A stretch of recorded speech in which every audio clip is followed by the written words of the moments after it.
Hello? Hello, and welcome to the day. Oh, thank you for spending your time with us. I'm Jake. Hello? No, who are you? I'm Joel. I'm your grandma. Hello, Hello, everyone, and good evening. Welcome to the Jake and Joel Magic Show. Lovely to see you here. Hello, I like Michael how Hurst. one of our very first comments is TCG Card Shop Simulator. Let's go. We'll discuss that. We have some things to talk funny. about, but we will discuss that tonight. Chat, I hope everybody's having a wonderful week. Anything cool happen? How's everybody doing? I watched Terrifier 1 and 2 in the same day. Have you heard of this movie? I've seen some stuff with this Terrifier 3 conversation online, but no. Yeah, I've not seen the movies. It popped up in my recommended, and it's a terrifying clown that unalives people in the most gruesome ways that you can imagine. And what's crazy to me is that the first movie is 85 minutes long, and you're right into it, and you understand it. Right. The second movie is like 138 minutes long, if you can believe it. Little self-indulgent. The second one could have used a little bit of editing. Yeah. I could just say that. But yeah, it was. It's not my kind of thing. Gore for gore's sake doesn't really interest me, bro. Oh my god. Like, give me a Quentin Tarantino movie all day, like an earned moment of gore that also tells the story. I'm into that. But like shock value gore stuff, it just doesn't do it for me. It's just not interesting. Yeah, there's this I don't see any reason card. to fill my head with effed up stuff. Yeah. I don't see any need to put that in my head anymore than my head already does that for me. So you know what I'm saying? Like, it's got enough crazy, sad, angry, happy stuff all going on at once up there. Yeah. I haven't got to add a I think there's a level of, because the character development is kind of lacking. Yeah. It kind of feels like one of those old horror slasher films, but it's like it's almost more funny because the clown is like a mime. Or he's not like a mime, he is a mime. He is a mime. So he's like laughing and miming through all of it. There's like, it's all jokey kills, right? It's not supposed to be taken seriously. At least the clips I've seen from 3. And what's cool as hell are the animatronics and the makeup and just all that whole element. But other than that, yeah, it's I'm looking for that good character deval, man. I think the second one was better at that, but yeah, that's what's new going on in Jake's world. He watched 2 really crazy movies because they popped up in the recommended, I guess because this third one came out, but apparently they've all crushed in box office compared to what was spent. So yeah, that tends to be the case with horror movies, tip right? of the hat, right? Yeah. Oh, BuzzFuzz, get out of here. I hate that I know that reference and I've seen that. Brad said, week away from Vegas, we are coming. Yes, we will be in you, Vegas. Week from today, Jake will be heading that way. A week from tomorrow, I'll be headed that way. We will be there through the event ending on Sunday. Yeah, Vegas. Big old Vegas announcement. We got Vegas on the horizon. We are less than a week away, or a week away. We're finalizing our schedule. I actually saw, I think it was Z. I think Zabricus, maybe it was Z. Everyone has like a really cute, concise schedule going on. They're like, here's what we're doing. I saw somebody post theirs. I think it was Z, and I was like, I want to make one of those for us so that we can just like be like, here. Yeah. And everybody will know where to find us whenever. For hanging out, we'll just put loitering. Yeah, lots of loitering. Smoking doobs. Smoking doobs and loitering. Loitering. That's our dude. Great. We've got loitering coming up from 4 to 5. Travis. Someone comes out there like, you guys have badges. Just come in here. No. This is predetermined loitering time. Out. We are loitering right now. It's on the schedule. If I don't schedule my loitering, it doesn't get done. Take it to the streets. Hit the streets. Yeah, so we will be at the oh, that's right, smoking weed, doing coke, drinking beers, rolling fatty, smoking blunts. Who smokes the blunts? We smoke the blunts. That'll get us demonetized on this stream. We'll just sit outside and that'll be funny. It's gonna be great, man. I can't do any more lines. Dude, I was such a fan of those movies growing up. I can't do any more lines though, or we'll actually get demonetized. Beers. Yes. Beers. Oh man. Yeah, so Vegas is going to be great. We'll get a schedule up. Joel and I were just talking about it earlier today that we need to do a little Vegas meeting and just hash out exactly how we want that weekend to go. We have some stuff we're going to do, like a creator meet and greet, but you'll probably be able to just find us. And if you do see us and we're not like in the middle of a game, or even if we are, just come say hi. Yeah, dude, come say hi. We're going to have some cool stuff on us. We got some cool little handers. They're supposed to be in tomorrow, Jake, but oh, I was gonna ask you about that. Yeah, shipping's supposed to be tomorrow, but I got these proxies that I ordered with the same back. I wanted to see what they look like printed on cards. I got some I just finished shooting a video on acquiring my dual lands and how I'm going to play them and what I'm doing with them, and I showed off some pretty sweet proxies I got made of them so that I can put them in all my commander decks, and I got our art on the back. So yep, definitely check us out in Vegas. I saw Furman said, when is Vince going to buy the Ghost Foil Rise On? That's a good question, and we're going to have to track that. I think that is something that could be interesting. Jank, you said Marvel spoilers this weekend. Is that confirmed, or are you speculationing right there? Because I assumed they were going to wait till Vegas. I think that Saturday we're going to have a deluge of spoilers at Vegas. I would bet my bottom dollar, dude. You've got to get a haircut before you go to Vegas. What I would bet my bottom dollar. What is going on over there, dude? I've just been busy, man. I've been busy, and I haven't had a moment to get to it. But I just woke up. I woke up from a nap. Force of despair, force of negation. It'll be fine in Vegas. I'll be able to rein it in.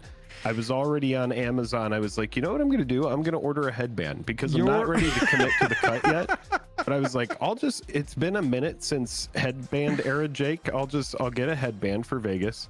Don't want to spend $28 on a haircut. You want to spend 14 on a headband.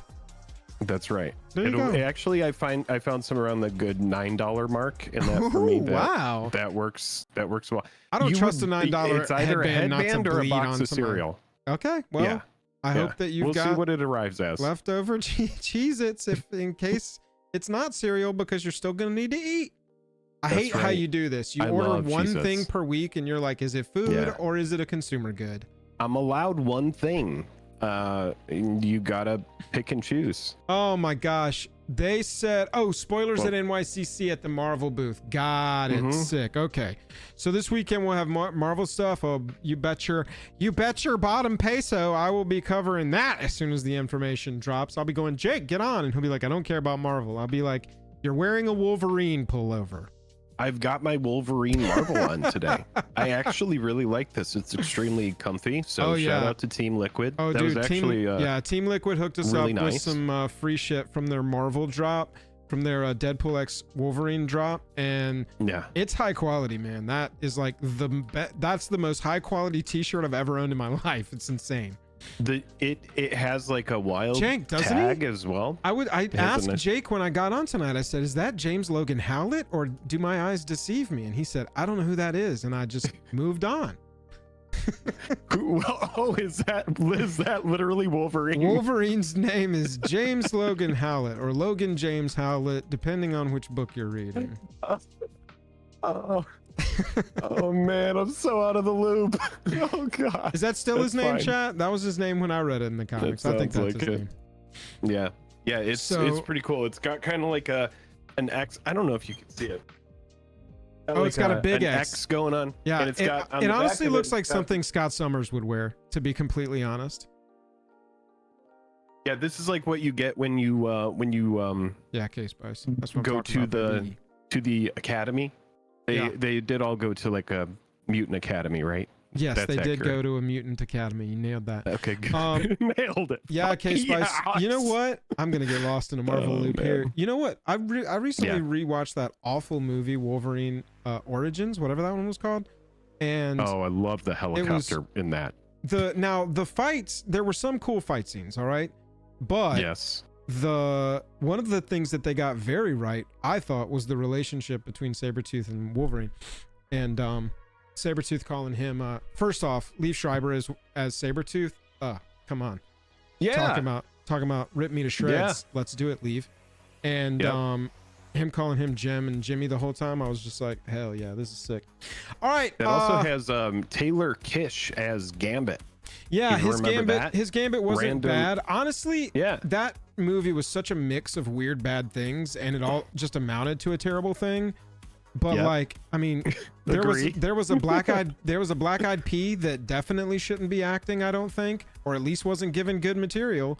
There was the Gambit scenes, which cool action, and I don't know anything about past that. Anyway, let's not get caught in this. Hey, we have a Magic stream and we play games at the beginning of it. We got a couple games we want to play for y'all, and then we want to play a game with y'all. Then we're going to talk about Secret Lairs.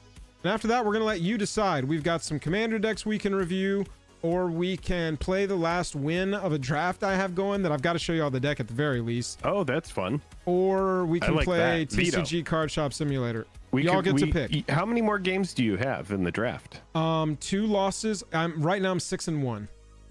And I renamed the deck Face Melter because it's ridiculous. And it's a draft deck? So yeah. So you're on your final match and it's a best of 1? It's one of a Jank said keep using their real names, so Jake has no idea what you're talking about. That's what I'm going to do the whole Marvel Magic spoiler season, is just refer to characters by their real first names. And he's going to be like, this isn't fair, dude, and it's not fun at all. I know Tony Stark. Yeah, you would nail Tony Stark. Chat, the first game that we want to play tonight is called Moxel. It's on our sponsor Moxfield's website. It's like Wordle, except it's with magic words. We need a 5-letter word. I'm going to start with not flight. We need a 5-letter word. Let's start with L-I-G-H-T. Drop the F. What? I swear to God that was not rigged. I swear. I could not swear to y'all. I swear to you this was not rigged. I wish I could screenshot something that would prove this was not rigged. Well, you started with a word that rhymed with it, for what it's worth. I swear to you said God flight this was and not changed rigged. it to light. I think that's fine. I agree. I believe you. But Chat. Holy shit! All right, moving on to the next game. The way that game is supposed to work is that we Caleb says judge. Wow. We get. Not gonna lie, when you typed in light, I thought light Yagami, and then I was like, that's not in Magic, and then I was like, no, light's in Magic. It's Death Note. Somebody's gonna clip that and use it against me next time I don't watch anime. Somebody's gonna be like, you know these characters. Yeah. Yeah. Whatever. Moving on. Let's play Spellify. Let's see if I can guess a card, and I mean, we're gonna recognize the card this time. I promise that's what's gonna happen. Michael Scott would go, I'm not into heavy Yagami, but I am into some light Yagami. Spellify from Commander's Herald. All right, here we go. Ooh, I wanted to say that flowering of the white tree, but that's not enough words up there. It's a 2-mana enchantment. This could be like this could be, what's that? There's cards that this could be like Rest in Peace. Cards. Is it Overwhelming Splendor? No, it's not that. It's an enchantment. What is it? An aura? Enchantment it's an aura. It's got to be an enchantment aura. Yeah. Oh yeah, that's a really good idea. Like CROWN. You know what it is? It's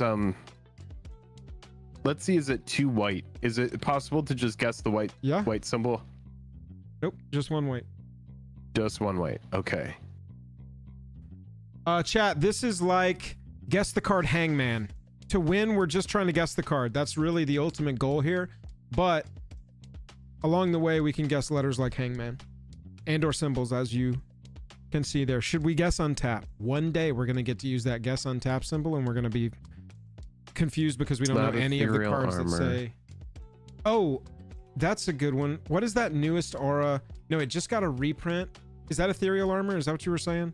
Yeah, it's not that. A-R-M-O-R. Damn. G-U-I-D-E. Because they get plus X plus something, or plus X plus X, or Spectral plus 1 plus 1. Yeah, dude, this is gonna be. I'm gonna guess. Oh, it could be a totem. Hyena Umbra. U-M-B-R-A. No, it's not an Umbra. Not that. Not Umbra. That's good though. That actually eliminates a lot of options. Well, some options. It eliminates some options. 1, 2, 3, 4, 5, 6. 1, 2, 3, 4. It's 6 and 6. 1, 2, 3, 4, 5, 6. No. So it's not. Try Angelic Destiny. D-E-S-T-I-N. Oh, Angelic Destin. Angelic Destin. F. We're gonna have a great spring break. No F? 1. One F. One brutal, Okay. tiny little F down there. Okay. FROM probably. From R. Okay. All right, we got an R in the name, so it's definitely an aura.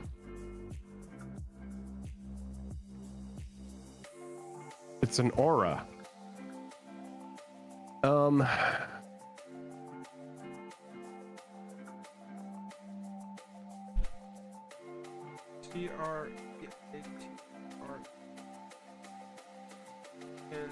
TRENCHANT. Okay, so that says enchant creature. Enchanted creature gets plus CHANT. No, bro, I'm saying for it says each. enchanted. Oh, and C. Boom. Okay, so this is an old one because that Enchant I'm pretty creature. sure this says enchant creature on it, which is like Yeah. old. Okay, text. and then it says enchanted creature gets plus something plus something for a 3-letter word. Enchanted creature gets from.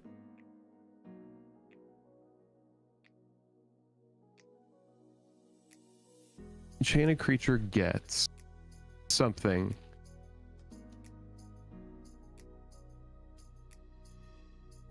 And has Protection from creatures. This is oh my god. it's spirit armor. No, it's not that. But Spirit- yes. Spirit something. SPIRIT. Mantle. Yes, that's it. Spirit Thank mantle. you. You nailed it. That's I could it. picture the art. I knew it was a fucking Boggles card. I just couldn't The remember art what Boggles was card it in was. my head. Yes. Yes. I just could not get it out. Thank you. Spirit Nailed it. mantle. That's Perfecto. it. We found it. We got there. Try hard mode. Let's go. Oh, there we go. Chilled out vibe knew it. I'm seeing spirit mantle up Chilled there. out vibe. Got it. Nice, dude. Yeah. Yeah. Nice. Got it before Nailed it. us. Nailed it. Okay, this is hard mode. Oh God. ARTIFAC. Nope. CREAT. Nope. INSTANT. It's an instant. Well, let's do an I just to see. Let's see if it comes Not a up. blue I card. just make sure. Okay. All right. Ooh. And there's an I in the name. You want to try see if it's a black card? I like Sure. hard mode because you have to use the symbols. Otherwise, the symbols are kind of like, let's just double check. It's not a blue or a black card. It's not a white card. Are you kidding me? It's a green card. Okay.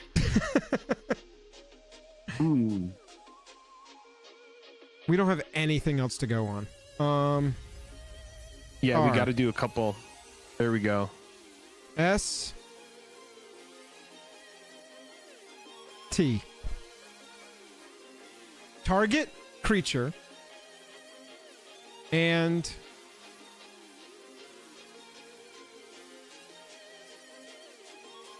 deals damage equal to its power to target creature Or is it or maybe? Oh yeah, or Planeswalker. It's not ram through. It's a card like that. This is bite. This is like bite down. Try B. Try It's B. bite. It's bite down. Nice. Well Nailed it. done. Play a Easy lot of peasy. green on Arena. This is like green removal for Johnny players, baby. We nailed it. It's over. It is done. We did it, chat. You That aced- means it's you time for aced y'all to that play. one game. Oh my god, dude. That was insane. This is White. not the right thing. Here we go. Here we go. Boom.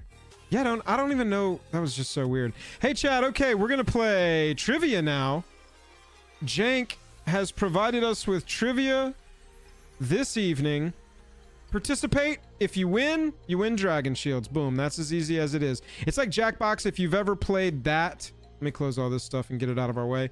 If you've ever played Jackbox, it's a lot like that. You're going to go to play.triviamaker.com on your phone. You're going to type in that room code right there, and you're going to pick a name that is appropriate to... You're going to pick a name that you think your mom would snicker at, but not be ashamed of. Okay? You can pick a name that people would snicker at. That's completely fine. But if your mom would be ashamed of it, that is not appropriate. There you go. Well said.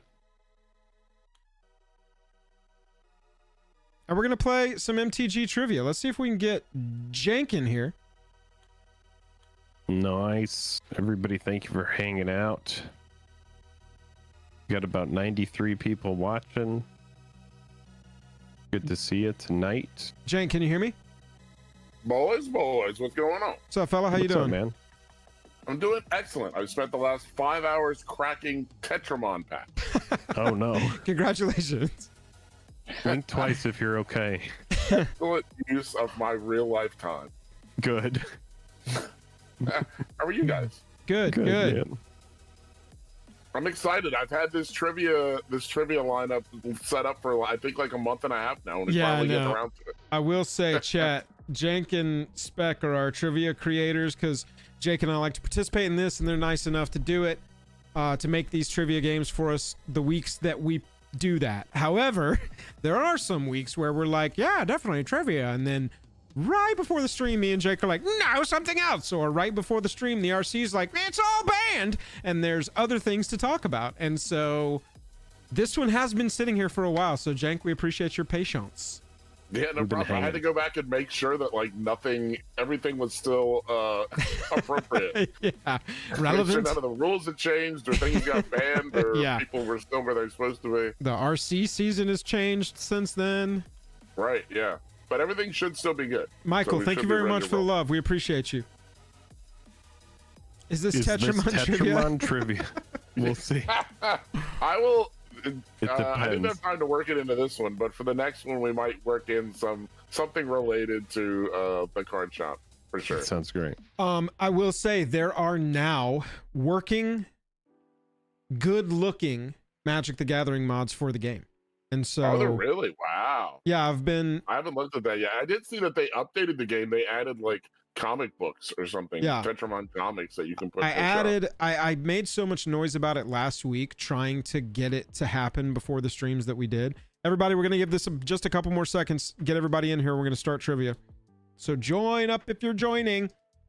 Win some Dragon Shields. I'd like to see that mod. I would just want it to be to where it's almost like a vintage Masters set that just encompasses they did it all like the top secret layers.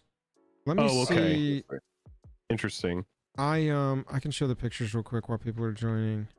I assume you guys haven't actually uploaded it or anything or downloaded it yet? No, not yet. No, we haven't tried it yet. They went with secret layers. Oh, that looks sick. I actually think it looks kind of cool. Those are nice. Those are play mats. You got play mats for the table. You got bro, Modern Master. You got like please tell me there's a precons. Fibblethip in this game now. Precons, secret layers. I will completely scrap my store and sell nothing but Fibblethips if they put Fibblethip in this game. Look, they renamed food. Oh yeah, they have Pocky Sticks. Look at this. Oh my god, it's the Costco bundles. That's hilarious. They renamed the spray Nullify. Nice. Anyway, trivia time, everybody. Let's go. That looks way better than that first version we saw. All right, trivia time. If you're joining in, last couple of seconds here. Let's do it. So yeah, we're back to our usual categories. Once we Nick once says I have some it's time. the ghost foil giveaway tonight. Oh man. Bro, I've been cracking 64 boxes a day for like the last 4 or 5 days in this game, and I still have not hit a ghost foil yet. Oh, that's absurd. I hit the 10,000 pack Did you go stand outside? achievement, and I have not opened one yet. You have the 10,000 pack achievement? I've opened 1,000 packs. All right, chat, we're going. It's time. All right, let's do it. All right, good luck. We're Have gonna fun. lead off with Jake's favorite category, MTG lore. Okay. Which of the Amonkhet gods was not eternalized by Nicol Bolas? Oh, okay. Here we go. One of them managed to survive. Who was it? Was it Hazaret, Ronus, Kefnet, or Ketchup? One of these ones is burned in my memory. Say, Jake has opened enough War of the Spark that he's gotta know this. Because one of these wasn't in War of the Spark. Or not in the That's right. Pack. That is true. Yo, chat, if you're not playing, don't put the answers in chat as soon as the question comes up. Come on. Yeah, be nice to everybody else. Let everybody else play, please. Yo, It and was Hazaret, the red one. got her arm cut off, but survived. She did lose an arm, but she did not get eternalized. All good, K-Spice. Just wait a couple seconds. Wait till we're like halfway through, then you can help. So people playing, how fast you answer does matter. You get more points if you answer faster. Joel Bozo, let's go. I knew that one because I was reading the lore Jake, pretty what is heavy your name around that this time. Are you Mr. Dr. Baby Boy? Yes, Yes. that is definitely a Okay, Jake all right. username if you've ever seen Let's one. go. Yes. That's me. All right, cards. Go for the Throat is a black card that destroys a creature as long as it is not what type of card? Go for Got the it. throat, chat. Go for the Throat. It destroys any kind of creature as long as it is not black, a vampire, a token, or an artifact. No Which one of these Googling. types will save you from a Go for the Throat? No Googling. That's why on this one I went to the answers really quick because I was like, not giving people enough time to scryfall real fast. No Googling. No way. Andrew Reese said too easy. Oof, too easy. I mean, Yeah, it's a that- relatively that's- popular card. Yeah, It It's is. an artifact. Can't go for the Throat if you not don't have, every like, a trivia. If real every throat, trivia right? question was hard, it would just be stuff that we don't know. All right, things are moving around. Buzz dropped down a little bit. All right, MTG rules. Which of the following terms is considered an MTG card super type? Whoa. Yeah. Which one is the super type? Is it token, legendary, kindred, or goblin?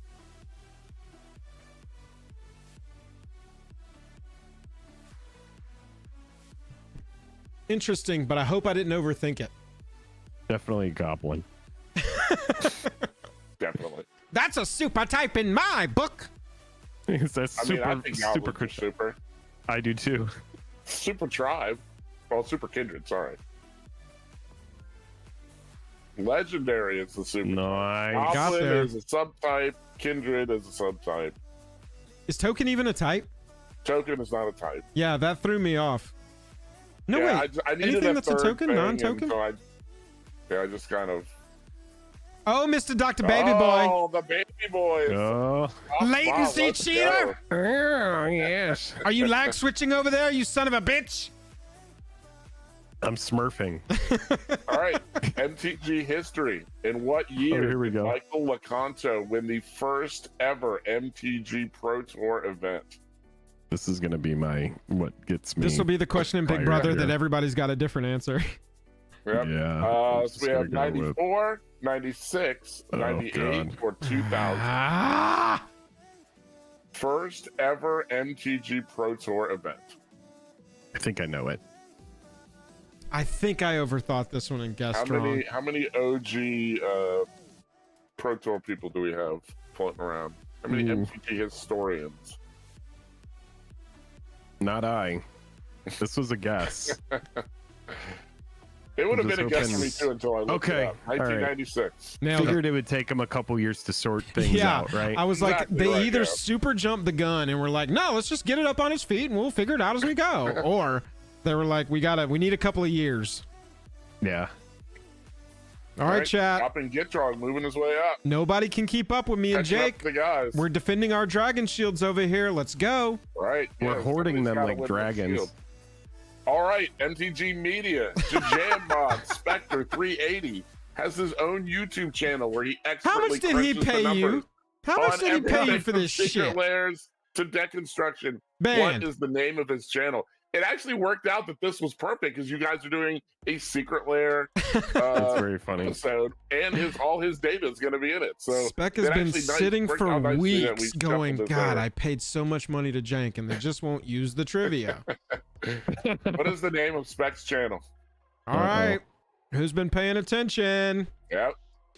Is it MTG Metrics, MTG Specs, Who's been MTG paying? by the numbers? I was or so MTG slow. Stats? I was so slow. I was pretty I slow don't too know because why I I read didn't want from to the screw it bottom up. first. Spec is looking at 3 of these answers and going, "Damn, I should have called it that." I will tell you one of these is for sure taken by a different channel. Oh. Is that a bonus? Oh yeah, I think I know which one. It is a deck building channel. MTG Metrics is Specs channel. Got him. MTG Specs is another guy. He's like a British guy who does like deck EDH deck okay. building. That's fair. Makes He's sense. actually got a pretty good channel. I definitely recommend checking it out. MTG Art, who created the artwork for the iconic MTG card Black Lotus. Come on, Figured chat. he'd toss up a little softball here for everybody. Come on, chat. Who did the OG black art? Black. Yep. Is it Rob Alexander, Christopher Rush, Mark Poole, or Dan Frazier? I'm getting some lag on my thing over here. This thing's. I don't think you hacked me, Jake. I hacked you, dude. Did you hack me so I could only answer slower than you? Mm-hmm. I'm just waiting for one that I don't know because then I know I'm just out. It is what it is. Maybe you are on your. My Slumdog Millionaire Your Slumdog run. Millionaire Right, run. Yeah, thank you. Yeah. Christopher Rush, R.I.P. Just watch that movie Monkey Man with Dev Patel. Was it good? Highly recommend. Nice. Very good. It's Good very action. Action For was like good. for like a kind of like revenge story John Wick style movie. Yeah, yeah. It was dope as shit. It was looked very like- good. It was even kind of pitched, I You think, guys as Indian took John a Wick. huge lead on that one. You guys are like 100 above the next closest person. Yeah, We need- nobody getting our Dragon Shields tonight. Yikes. All right, MTG cultures. All right. If a card or ability has a threaten effect, what does it do to the creature that it Oh. targets? God, Brett. I don't even know what this means. If a card ability has a threaten effect, what does threaten do? Does a This is just threaten going to be effect passive. steal the creature, make it unable to block, goad it, or tap it? So this is like a shorthand. Yeah, this Word. like so all the MTG culture stuff is going to be like MTG slang. I see. Or see. if there is a vocabulary word in culture, it's going to be like a slang term. Was it recent that this came out? No, this is Okay. a relatively old effect. Okay. Damn. Steals it. Ah. All the stuff that's like grab it till the end of turn and then give it back, those are all threaten effects. Threaten. Interesting. I've never heard that. I learned something Neither. here Did now. you miss that? Interesting. Uh huh. Yeah, I said. Yeah. I so- said make it unable to block. I thought it was like fear. I did too. Yeah. I said that as well. I Yeah. thought That's it was why I like put fear. that in there because that was the one that kind of sounded the most like, all right, okay, Whoa. so topping Gitrog close Yeah. the gap. Topping Yeah. Get Rog, you would show that username to your mother? D- you would show that to your mother? Topping Get Rog? We won't dig into what it means. I'm curious if your mom knows. Absolutely unbelievable. All right, MTG by the numbers for Spoopy season. How many cards with the subtype werewolf Oh my were in god. the Midnight Hunt main set? It was a werewolf set. How many werewolves were in the werewolf set? Great equalizer here. This is going 5'9". to be. Oh Jesus. 5'9", that was very funny. I was gonna write down several. Okay, Spice, you beat me to it, damn it. Not enough. 15, 19, 23, or 27. Yeah, for I a, learned in the show Survivor that several means 7. oh nice. Yeah. Oh man, this is I meant to just a write down straight how up many guess. total cards were in the set to show by comparison. Damn it. Oh 19. God, Jake, if we It lose was- this, I this was is gonna be stunned like that- Mackenzie taking Chelsea. Come on. it's up to you. It's up to you now. Oh, Tetramon! Oh, look at that. Let's go.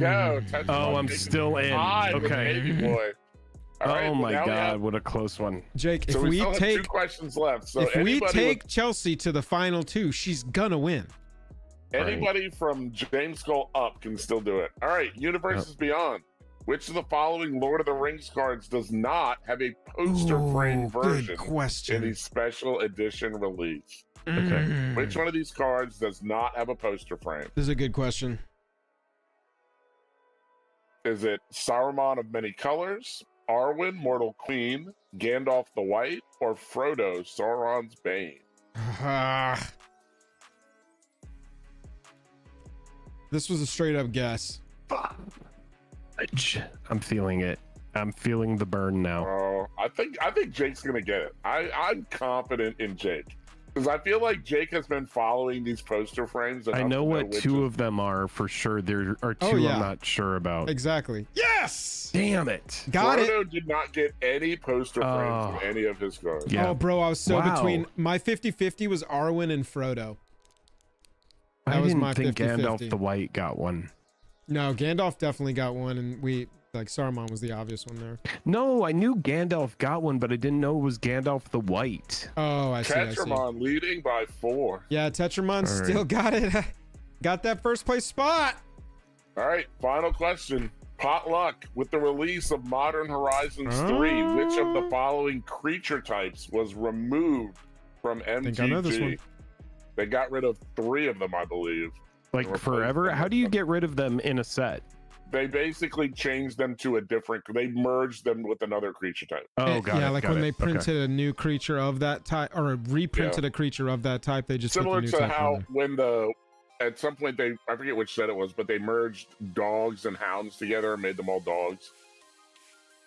All right, so is it ox, hound, cephalid, or volver? How many of you, bonus points to anybody in chat who remembered that Volver was ever a creature type? Samantha, thank you for your first super chat there. Samantha! Sending us $1. We appreciate you. All hail, Samantha C. You are now the stream monarch. All hail. Crowns in chat. All hail the stream I need to see some crowns. All Get some for crowns. all the points. Nice. Yes. Okay, cephalid. I knew it. Cephalid's I knew all that one. Octopuses or octopi. I got that one. Oh, They got okay. rid of Tetramon! cephalids, Viashinos, and what was the other one they got rid of? I think that means that we gotta play our store later. All right, good job. So at least somebody got the Dragon Shields. Tetramon, congratulations on winning Trivia tonight. Make sure you please message me on Discord, me individually. Message me, say, hey, I'm Tetramon.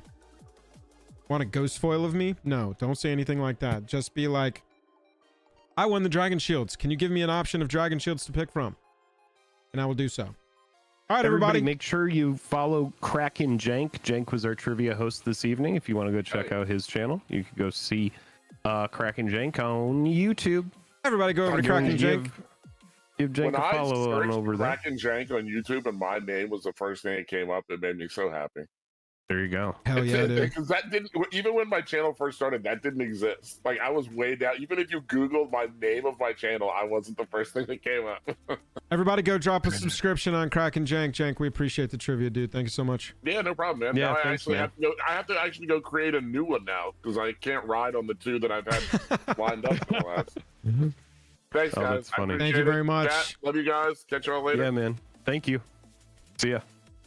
Tetramon with the 740. Enjoy the Kraken packs, man. Y'all. Well done, Tetramon. Good job, Tetramon. So first tonight, we want to take a look at some secret layers, y'all.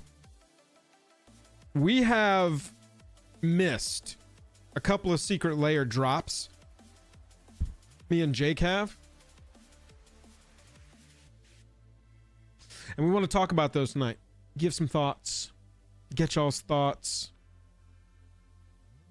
Damn didn't say what back. Did we miss something? What did we miss?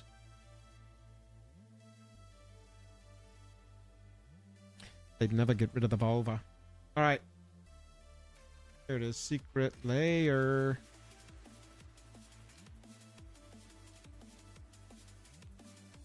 $45.20, Jake. Secret layer. Oh, he said love you guys. Oh yeah, love you too, Jake. Oh, love you too, of course, buddy. Man. So sorry. So sorry. Michael, I like your use of emojis in your chats. Thank you very much. The emojis are good. We're starting this segment at the 45-minute mark. Jacob. I have it written down, but thank you. Oh, sick. Chat, has anybody bought any of this yet? I quit. Goodbye. Unmod him. Somebody unmod him. He just quit. All right, Somebody unmod him. I bought some shit out of this. Did you buy any of it? You bought some? Yeah, I bought some shit on here. Let me pull it up. I haven't bought any of this. Chat, any of y'all buy any of this? Let's get me a poll going. It's gonna say, y'all bought any of this? You know what I'm gonna do? I'm gonna, I'll sign into Secret Lair and I'll look at my order history. You're gonna sign in? When we first started making YouTube videos, Jake was like, look, if you're not signed in, don't sign in. Don't worry about it. But if you are signed in, hit subscribe, please. Oh yeah, that's a good point. Pretty much everybody here that I see is a subscriber. Oh yeah. Let me put our stream monarch up on the board before we get too deep into this. While you're logging in, I've got a minute to I'm logged in. Write down Samantha C's name. Let me look at my order history here. Samantha C for $1. Bing. Let me find my orders. What is that, man? I want that bonus card in that pixel perfect layer to be a bolus so bad. I want it to be a legendary flip bolus. That's what I want. Order history. Here we go. I don't even have to speculate. I could go in here and look. Speculate on what? You know what I want to look at is what I've spent in 2024 on Secret Lairs. Here we go. Isaac Huntington said, I'm not subscribed. Yeah, well, I can check that. You better be. You joined YouTube 13 years ago. Did you know that? This is your 4th chat in the last year. Let me see what I've spent in 2024. Oh, Jesus. Okay. There you go. So my last thing, I bought something in 2022, something in 2023. And then, oh my gosh. Wow. They've really got my number. They have my number, chat. Oh my God. Jake right now is learning. Jake in real time is learning about budgeting and personal finance. Oh, I should have written these down. Oh, another 120. My God. I gotta say, I have not purchased the Pixel Perfect layer yet. I plan to. It is a print to order drop, which is unlike the current model for Secret Lairs. And so I don't feel any pressure to buy this until this says 1 day left. Oh, they should be. They should be reaching out to me and sending me like fucking chocolates during the holidays. They need to keep you as a customer. Yeah, they need to be sending me like a basket of like G-Money, crackers and pretzels and like one of those holiday baskets at minimum. Minimum. Yeah, I'm just under $2,500 spent this year on Secret Lairs. I thought you were gonna say 25,000, and I was seriously gonna shit. I was just gonna shit my pants live on stream. No, 2,500. Oh my God, my heart actually jumped a little bit. That, I wish I could prove my heart rate to you because I literally thought you were gonna say 25,000. Holy shit! Yeah, that was wild. I lived in a very different reality for 2 seconds, just like 2 complete seconds. A really quick recap of what I bought this year. Yeah. I mean, I don't have to go through all of it, but I can. Here, I'll go ahead and pull up. We're back on 2 heads, so you tell us what you got. I bought Secret Lair, Commander Deck, Raining Cats and Dogs. Oh, this is where we go to the next level, chat. We could see if I'm profitable. So if I was 2,500, Spec, are you or 2,496? Spec, are you here tonight? Spec could maybe help us with this. Spec, are you here tonight? We're pivoting into a new, more interesting segment, which is Judge Jake's purchases. How much did Jake spend on Secret Lair in 2024? Creating content in real time, like Gromit putting the tracks in front of the train. And because we have chat here, people can track down these prices real darn quick. So Spec is like, I'm not answering. He's like, nah, dude, I'm not here. He's like, I'm playing a game right now. I'm not trying to work. All right, so $2,496 is what I've spent all in this year. $2,496. Yeah. So in January 22nd, I bought 2X Raining Cats and Dogs. Okay. Here, I can actually, I'll do this. You tell me what you got, and I'll look it up. Yeah, I got 2X Raining Cats and Dogs in January. Raining Cats and Dogs. Current market value. Want to go TCG low? Let's go TCG low. Yeah. 265 plus 15. Shipping is 280. 280 a piece. 280 is the lowest copy on, and it is that's not average at all. Market is more like oh yeah, market's 282. I'm seeing a lot for like 300 plus. There's a couple. Okay. So that's good. Essentially one of those almost covers my cost basis for the two of them. Easy. Yeah.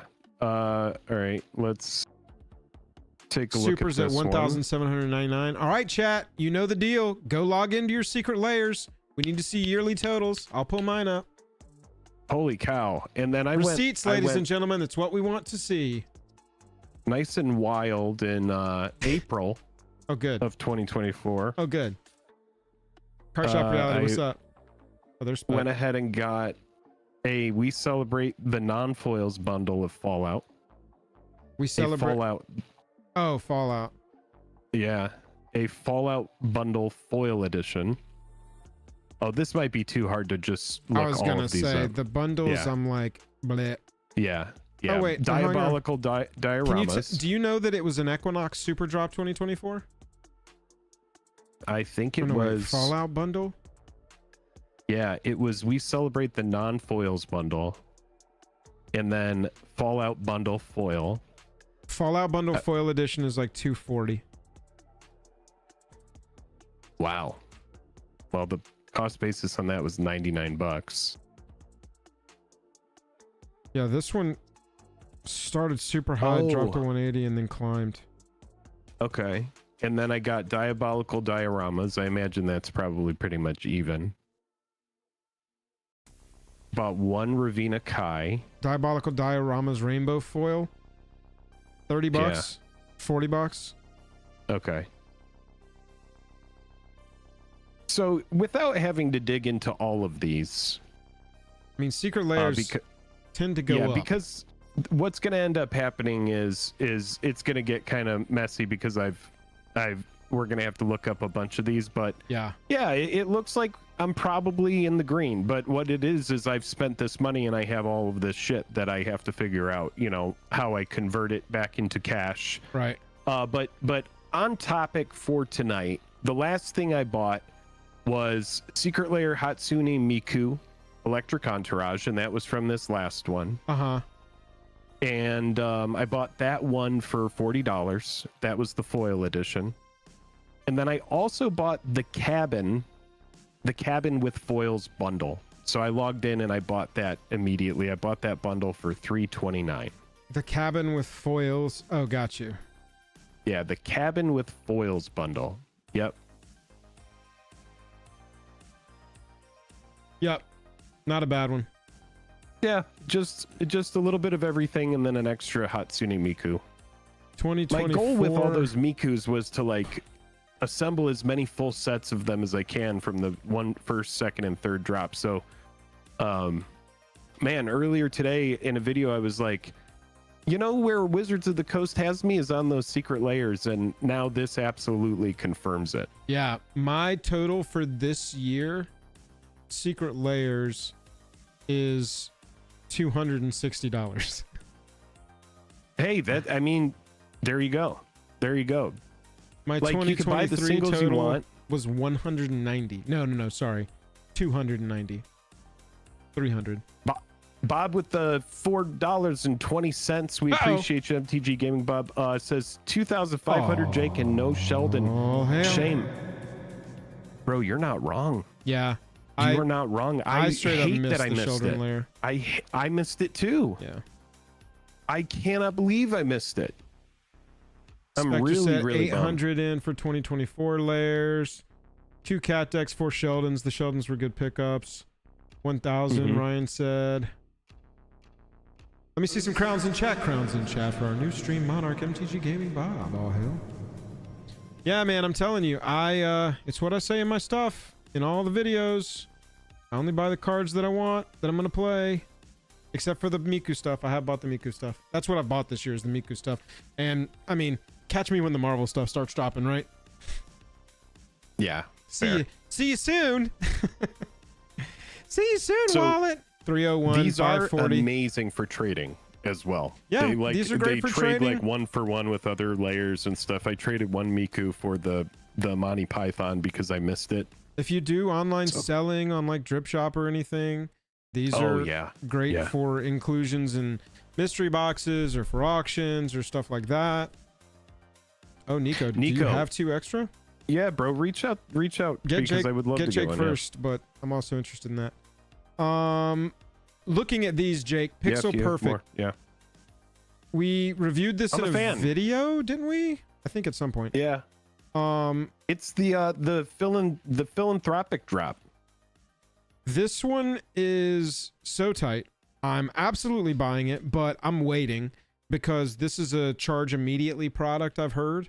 And so I don't see any reason to rush into it unless you just want to lock it away, not forget. But this is one where I'm like, probably buy 2. I'm probably going to buy a non-foil copy and a foil copy. Maybe 2 foil copies. This is the kind of one where I kind of want the foils for my deck, but I'm a foils guy. And the bending, I'm just like, whatever, I'll bend it back. There's like no way that Jank was able to ignore this one. No. Like, what can you do? No. I think it's a great bund or a great layer. I do know that they jack up the price because it is charity related. Yeah. And we know how that works. Hasbro gets this is a way to mitigate their tax liability. It's something that they do typically. They've done it before. Not denying that, but I mean the cards are cool. They know what they're doing with Fierce Guardianship and the Delayed Blast Fireball. There's some good value in there. You ever exactly. Take my money, right? Did you buy this already? I have not yet, but I absolutely plan to. The issue with these ones is these fall out of sight and out of mind because it's like, oh, I can get to that later. But I would say don't sleep on this. It will ship very late. It's going to ship a lot later than normal. You can see it ships early in 2025, where a lot of these secret layers typically get there faster. I'm looking at just the Ajani and moving this back and forth. It looks like he's talking. Oh, baby, I am so into the style of this. Same. I love the big departures from in what we expect from a Magic card. So yeah, I'm a big fan. Oh, nice. David, they already had a certain amount already printed. That makes sense. Yeah, this one's cool. Really, the only question here is what's the extra card? We have seen a sleeve on Arena that has Fibblethip art.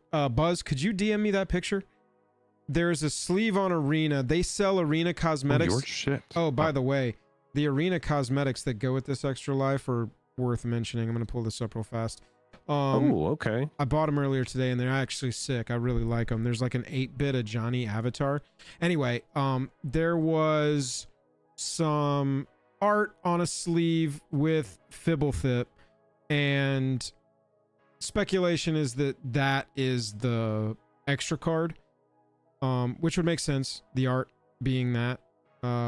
But the question is just, what is the card? Could just be a Fibblethip. Oh. Could be. Okay. Could be something else. Did you guys think there was go ahead. I think there was some controversy about the D&D 50th SLD not containing the dice that they teased on the WotC page. I'm not familiar with that, Bob. Maybe Stomp, that's is that the dice flip that you see in the Secret Lair photos, possibly. Thank you, is that the open link? This is the Fibblethip art sleeve on Arena. And so there's no way. I mean, looking at the rest of the drop, like, look at that. That's like right there, right? You think it's Fibblethip the Lost? Just like... Yeah, potentially.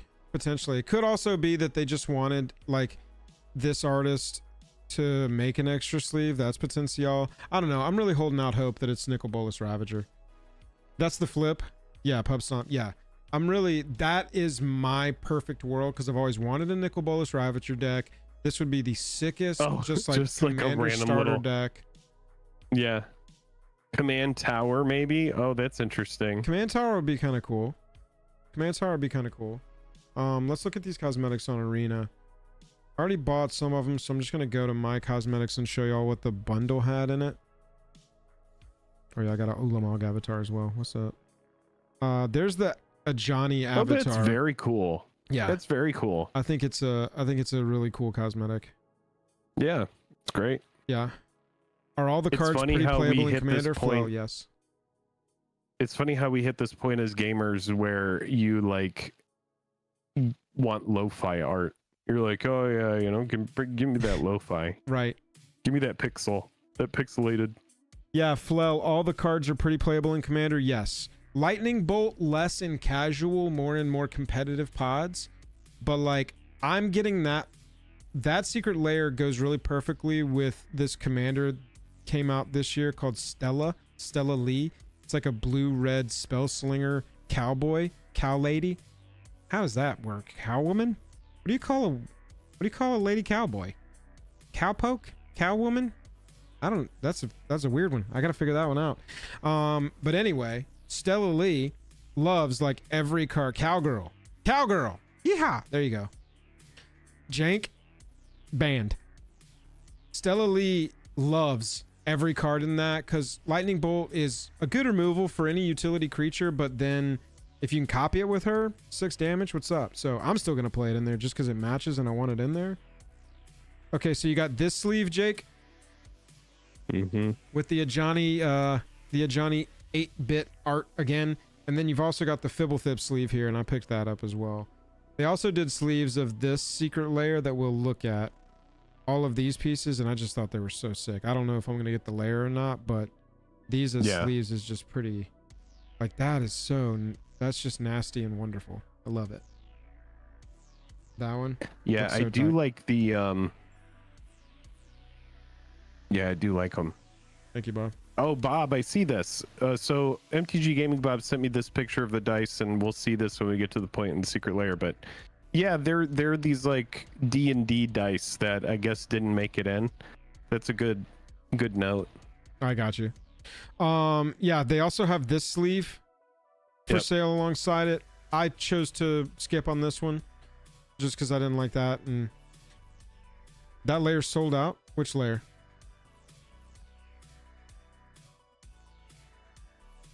Oh, that's the layer that sold out? Oh, yeah. Well, I'm not getting it. I wasn't getting it in the first place. Which one sold out? This is the artist layer camp totally safe. Boom. Beebo, beebo, beebo, beebo, beebo. Keeping it safe, huh? There you go. Peach Momoko. Featuring Peach Momoko. I don't know. Oh, was that in the foil bundle? I imagine it was. I saw Time Sieve on it and was like, I bet people want that Time Sieve. Yeah, foil edition. Yeah, it's right there. Oh, okay. Yeah. Yeah. So this one was the first to sell out. Nice. Got an Aetherize. You can kind of see why, because it has almost like the Artist Series Ravina Kai vibe going on, doesn't it? Lots of negative space. I bet the foils look very cool. Artist Series Ravina Kai is another one that I'm bummed that I missed out in foil, because that one went very quickly. Yeah, it's got some good cards in it. I missed that one too, but I was fortunately sent it as a gift. Look at this. Oh, a Ravina Kai foil? Yeah, Ravina Kai foil edition. Chicken Richard sent me it as a gift for the birth of my daughter. Oh, nice. $40. I mean, it's almost break even. It's definitely not a. It's yeah, dude. This one is completely art play because this ain't a value play.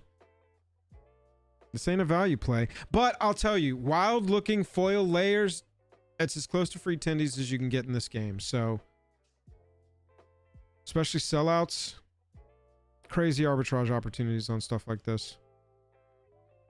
That print. I mean that limited print run model really screws over people who can't buy it right then, right there for some of these that fly off the shelves. But what can you do? There's the hatchet. We missed the hatchet. We did miss the hatchet. Tome of the Astral Sorceress. These look like the one. You remember that one that had the counterspell that they accidentally printed sorcery on the counterspell? They do. They do. That's hilarious. Interesting that they went with Sphinx of the Second Sun. Yeah. I mean, it's a cool card, but it's it's fine. This one is just so strange. This one is riding on like people who want that specific preordain, and maybe they've run the numbers and those like 1 mana sorcery instant cards that are just played in any format that they're legal in. Maybe they've done the numbers and they're like, oh dude, all we have to do is put preordain in bundles like this and you can pick otherwise. But it's like Sphinx doesn't really get played a ton. It's a Teferi's Ageless Insight is very good. Yeah, I was gonna say that really one is card. That is good for. So you've got one good commander card. You've got Sphinx of the Second Sun. You got one good just card preordain, and then you Back to Basics is a sweaty card that a lot of people aren't gonna like. That's the most brutal in the bundle, and so it looks cool. It looks cool. The Bed with the $2 super chat. We appreciate you so much. Thank you, sir or ma'am. Bed, what's up? Tell me the Astral Sorceress as far as non-foils go. Oofers. The value.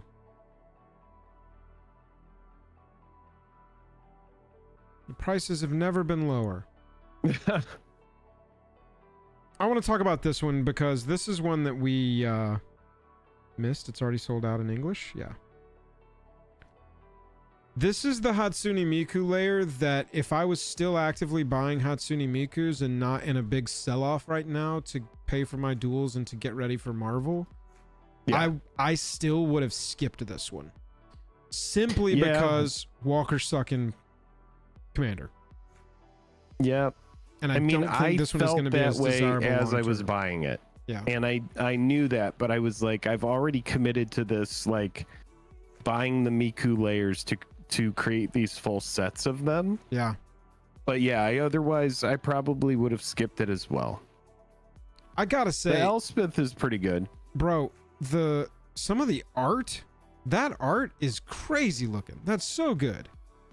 It's beautiful, and the Liliana is a really good Liliana that tutors up swamps, and I like that card as well. FR, you're not wrong talking about sunk cost fallacy on that, but from another aspect with the collection, people are going to want to and maybe pay a premium for convenience, just to be like, I just want all the Miku stuff. One click, one button. People like that. And so if they go and look for that, Jake's play will have a payoff. Yeah, like I'm just going to do Hatsune Miku Secret Lair full set 2024, and then just have every single one in non-foil and every single one in foil. And the thing is like me shitting on this doesn't matter, y'all, because it's still sold out and it's already Electric Entourage. Electric Entourage Rainbow Foil. Yeah. We're already a little bit more than what it sold for. Yeah. It's already going. What is the like digital I will say sensation? this is a little bearish because these other ones are Rainbow Foil. Oh shit. That's the Japanese one. Hang on. Sensation. Don't move. English Rainbow Foil. Yeah, see. So that's almost like 2x, which isn't bad. No. And I mean, and these are, you want to, I mean, unless you're just looking for the quick flip, 2 years, I think is a really good horizon for, I don't want this foil Secret Lair, but I think it will be desirable in the future. I think 2 years is a really good, like, frame of reference for having a plan to get out of it, if that's the approach that you're taking with some of these layers. Hardchef says it's a WP on location, boycotted all Secret Lairs in 2024, no regrets, but we'll be back buying strong in 2025 with Marvel. So you're just seeing why did you do that? I don't understand. Like just because I think it circumvents the LGS because they just sell direct to consumer, so LGS gets no opportunity to I see. make any money on it, I'm guessing. Hugh Murphy says, Jake, have you seen my Valgavoth deck? It's like a modern version of Karavik. That's kind of like what my my Imsker deck has turned into. Hugh, we'll I saw you earlier asking, are you gonna look at my Duskmorn Rakdos deck? That is one of the options for our second thing tonight. Yep. Yeah, we possibly will be looking at stuff. Yeah. Chat's gonna decide what our second segment is. So I got you, CSR. Yeah. So Bob, you're saying like this die right here? You're like, where was this die? Yeah, it didn't come in it, and I think people. Oh, because look at the dice over there on the side. I mean, were you expecting Sharpies? Oh, I mean, maybe this it's to me because looks that like a die marketing looks picture. so specific to it. It's yeah, like this I don't know. I mean, it looks a little fakey, like marketing shot, but I could see this more as like, yeah, I thought it was gonna come with that die. It has like a. But then it I mean, has like look, a UFO in it as well. Oh yeah, I mean it does say. that's a shield. Randy says, I expected the desk. That's a shield. Yeah. Jake, that's a shield held by a barbarian. No, that's a UFO, my friend. I've seen a UFO. I know what an artifact UFO looks like. One that's made from old stone. And Spectre, it's a UFO. That is an unidentified flying shield. Yeah, Guys. I don't know. This is a non-starter for me. But yeah, I mean, the cards look cool. Brody says it's the art for one of the cards superimposed over a dice for marketing. Yes, right. That makes sense. I do like that Ponder, but damn, does Ponder have... How many options do you have if you want to pimp out your Ponder at this point? Good Lord. Pimp yo Ponder. 21 versions of Ponder. A lot of them, you've got the Dan Scott, but like, holy I could shit. just like see Exhibit Secret here Lair. being like, pimp your Ponder. Secret Lair, Eternal Weekend, Secret Lair, Mystery Thanks, Sid. Booster, Secret Lair, New Art in a Commander deck, Full Art, Lady with a fish I tail. love the OG. Love the OG, dude. Oh, baby, that old art Ponder, man. So good. I like this guy where he's just like, my orb! I gotta get this one, dude. My orb! Come back, my orb! Look at how that one. Steve because Argyle. it's old. Yeah. $11. Yeah. Dog, that's a... Would you be able to remember Ponder? Look at the top three, put them back. You can shuffle, draw a card. Sorcery speed. Yeah. Oh, yeah. It's a great card, man.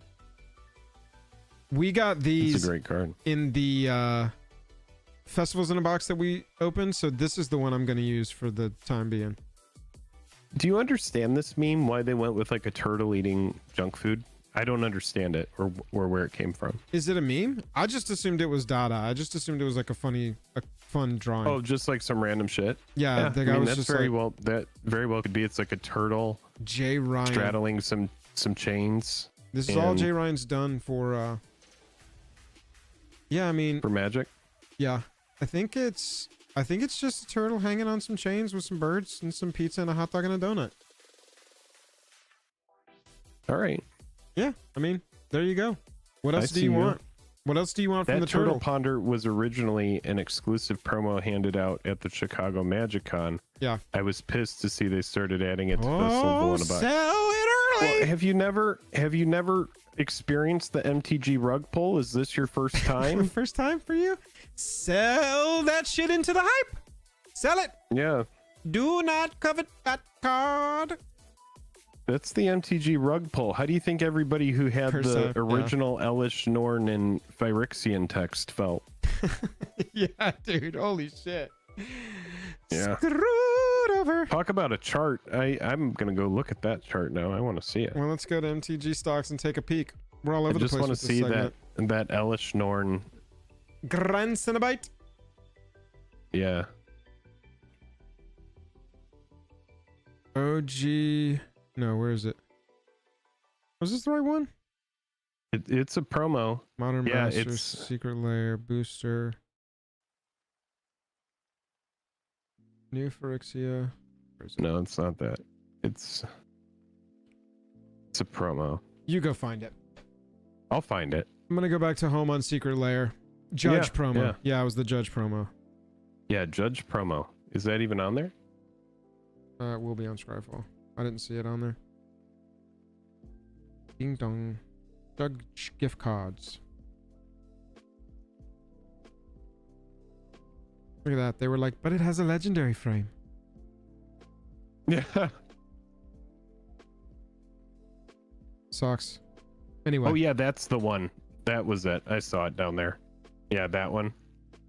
95. There was a time where I shit you not, that was $700. I remember them in Facebook groups. Look at the 4-7. Wow. How'd they do it on this one? Oh, they just kind of scribbled it? Oh yeah. Look at that. Interesting. Wow. Yep. Phryxia's got the same numerical system as us. I love that. Yeah. Camp totally safe. Let's go back and make sure we picked up all these extra ones. Yeah, the Ghostbusters stuff stands to be seen. This is a interesting use of the IP. Not functionally, not unique. These are not. What words am I'm trying to find right now? These are reprints. These are all reprints. Godzilla treatments. And honestly, it's like such a weird pull having the same figure in every piece, and you had all different artists. I don't know, it's an interesting take. If you like Slimer, you found a layer. And honestly, these will probably do well over time. I just don't think that these explode like the D&D, unique cards will, just because they are cover songs. These are just cover bands. But it's a cool mimeoplasm. I like that.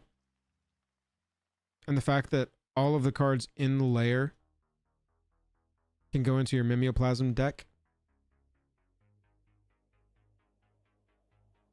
Did you get this one, Jake?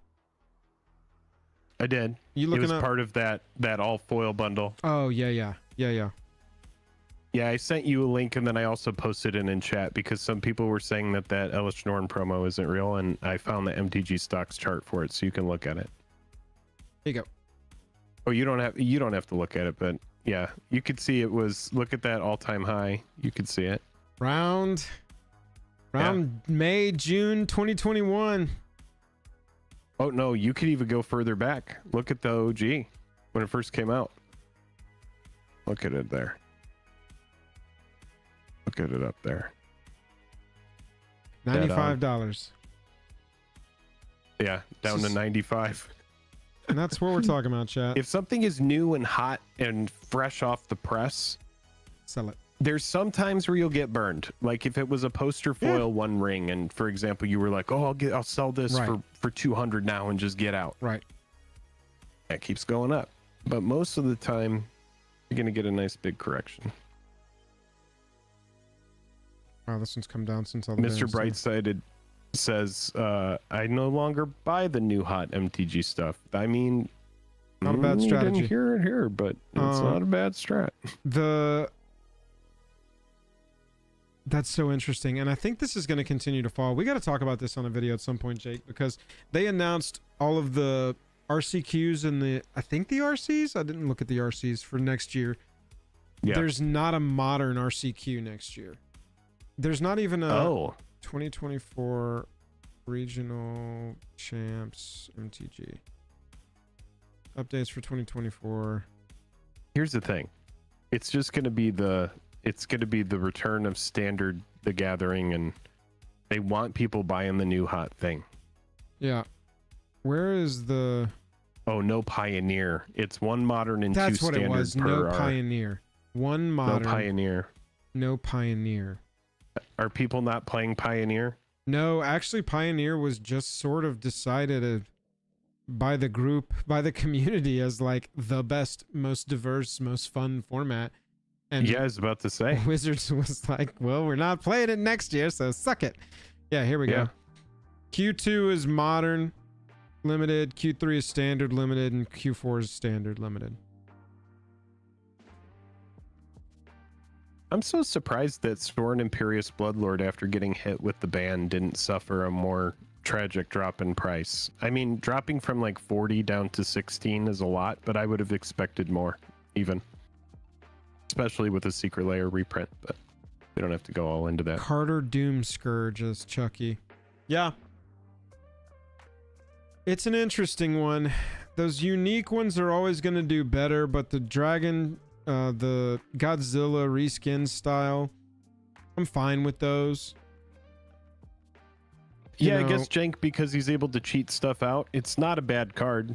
Yeah, I see it. I see that line of thinking.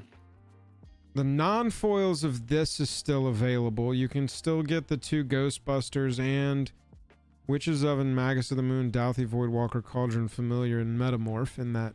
You know I couldn't pass on that Witch's Oven, bro. Yeah, I know. Witch's Oven, Cauldron, Familiar is kind of your... I mean, that's like my shit. Bread and butter. I love that. I love that. Yes. Give me more of those kind of gimmicks. This is a full skip for me as far as the Camp Totally Safe. It's just not my thing. I've enjoyed Duskmorn, but like horror movies, all the references, I just don't get any of it. And so it's been easy for me to skip. It's been kind of nice.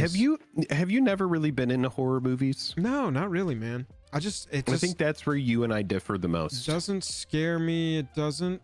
I'm kind of, unless the movie is good, the story is good, the movie is well directed. Like I'm always in for a good movie. Like you like Seven. Seven was sick. I like the movie. Yeah. What was the lady in the flower dress thing where the cult was all doing crazy Midsummer? Shit? I love that movie. And I love that movie to the point I won't ever watch it again, but I really appreciated it, and it was quite an experience. So you would like high tension good movies. I just like good movies. Yeah, you and like general a good cheesy movie stuff just doesn't get it there for me. And that's fair. I feel like a lot of horror is just cheesy.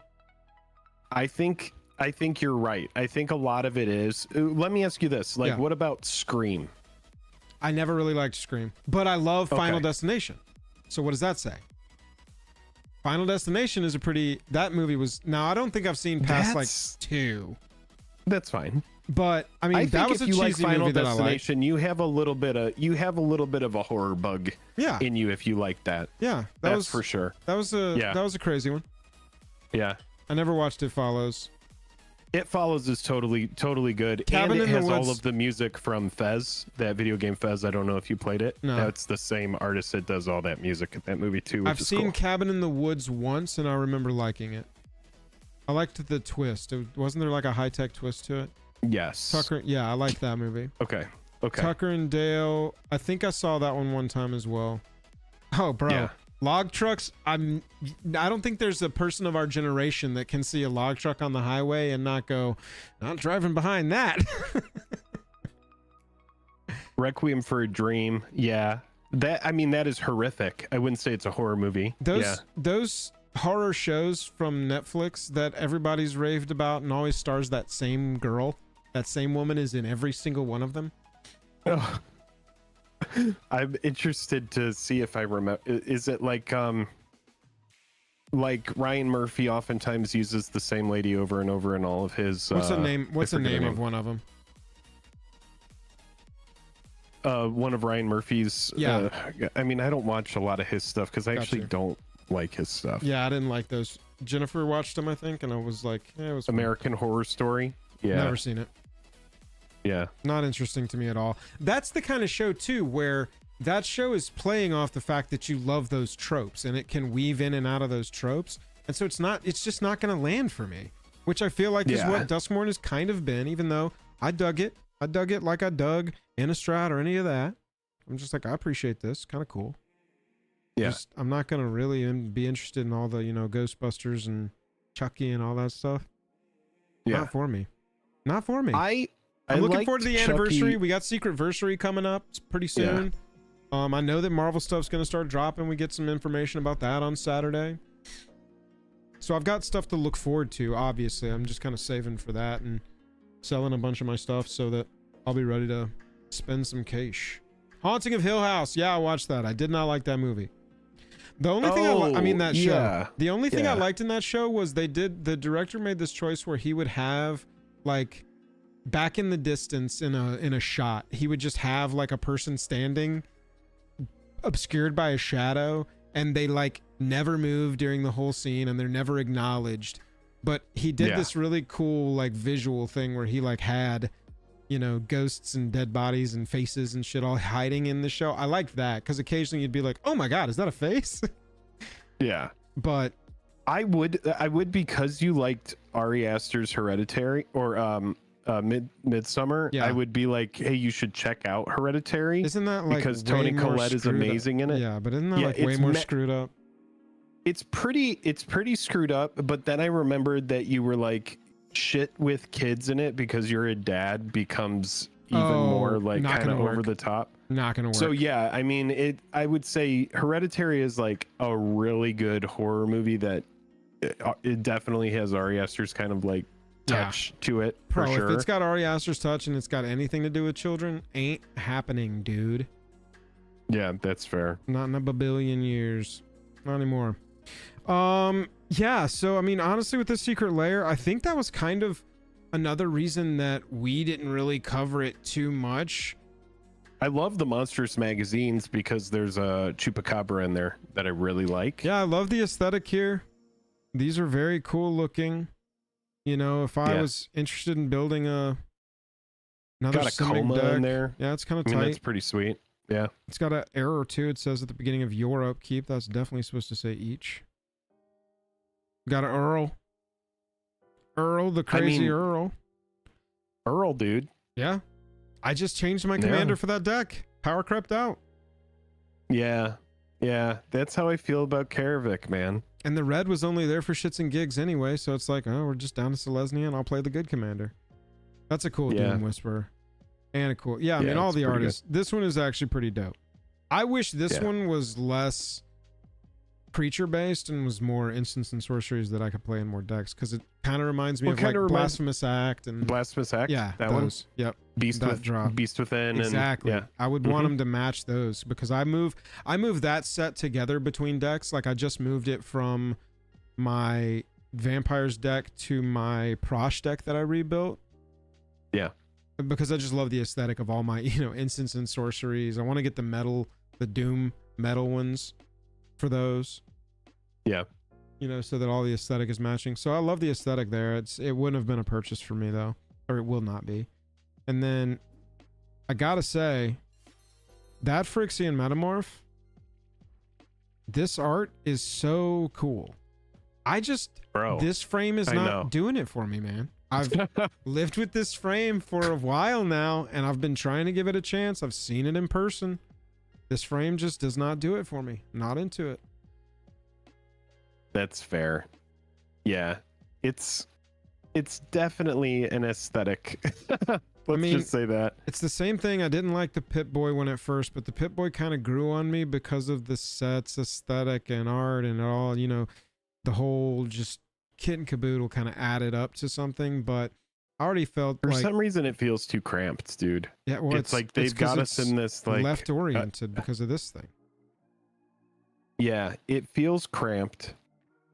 And we are in this age of like these variants where we're just talking about how much we like these like full art kind of looks, and now it's like the art is like stuck in this kind of like TV frame. I like Troglodyte MTG with the $2. We appreciate you. Thank you. Says thank you guys for your always honest opinions. We appreciate you. Yeah, and while we're talking to Troglodyte, I saw your message, bud. Yo, we read all of chat. We just can't respond to everything. But Troglodyte, I saw your message. You said your guys are a bit quieter than the last channel that you watched. That's a known issue. We are rectifying it. Thank you for bringing it up. Definitely something we're going to work on. Yeah. Yeah. Honestly, I'll say I read Tarek said I got an MM2 in that frame. I don't like the frame. It's horrendous. I'm kind of sad. I really like it for one reason. Schmandrew art. I like this new artist. Schmandrew will that work? Do you know a card that they do? Meat Hook 2. There you go. And it's this one. Boom. Damn, I was so close. What did I get wrong? Anyway, these pieces are so tight. I'll be getting these 3 cards specifically because I want this person to sign them for me. I just Googled tit on stream. Luckily a bird came up. I was trying to type in Twitter chat. Hang on, let me Google tit real fast. I'm so tired. Just tired. I'm tired. We're just casually Googling tit over here. Happy Magic stream. I do like the sign in blood kill. That's always a good feeling. Schmandrew. Here we go. Schmandrew tweeted earlier he was practicing his signatures. Look at that, dude. Oh, that's tight as shit. Yeah, dude. Like specifically because I want this artist to sign these cards and I just love the art. I don't like the frame, but this artist didn't design the frame. Yeah. And so I'm definitely interested in just these 3 cards in that frame. And maybe not even Waltz of Rage. Sorcery. Target creature you control deals damage equal to its power to each other creature until in a turn when a creature you control dies. Exile top of your library. Actually, that's pretty dope. I'll probably get all 3. I'm not Googling any more tits, y'all. Whoa, that sorcery has almost like a Chandra's Ignition kind of vibe going on. Yeah, it's a cool one. It's kind of better. So yeah, it comes with card advantage. Those are the only cards that I'm interested in that frame, and it's specifically because of this artist. I saw this piece online one day and I was just like, God, I love it. Yeah, it's pretty sweet. Dungeons and Dragons Super Drop. Jake, you bought some of this?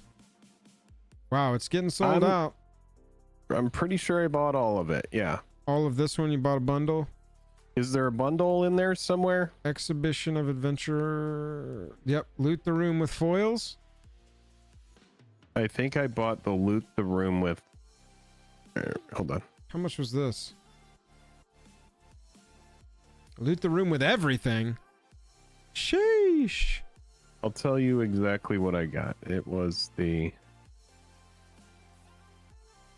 Xanathars is cool. Karazakar the Eye Tyrant. That's pretty cool. Good looking cards. Just not the value we were looking for. D&D 50th anniversary. Karlach's Rage had value. Eyes of the Beholder 2 had value in foil. We gotta double check that one to make sure it wasn't artificial. Yeah. So Karlach's Rage was dope. Loot the Room with everything bundle. Oh, sick. You got the foils in and non-foils. D&D. And then because of how the movie went, I was like, I need to get all of it. It's all gonna go to the moon. I mean, it'll probably go up, it didn't go to the moon. It went into the closet. Well, secret layers tend to go up. Yeah, There's we'll not look at it a lot in like a year. Layers. Yeah, exactly. That's what we'll do. If you've got the cash to spend on it and you're not worried about an instant return, like I said, I really like the 2-year timeline for secret layers in particular. Good time to get out. It's gained most of its value at that point. Your risk of some explosion of price is much lower. And so we'll see. You know, even with stuff like Through the Wormhole Galaxy foil, I'm ready to move this right now because who knows what gets printed in Galaxy foil when we go to that space set next year. Yeah. And suddenly that's an option, lowering the other options. I'm just saying. I don't know if it'll happen, but it could. What I do know is going to happen. You wonder what? It looks like they get rid of old orders. It looks like it doesn't have all of my everything that I've bought in Secret Lair, in the history of Secret Lair from when it first came out. Maybe when I first bought it, I logged in as a guest, possibly. 52% with 123 voting, 52% of y'all said y'all aren't buying any of this. There you go.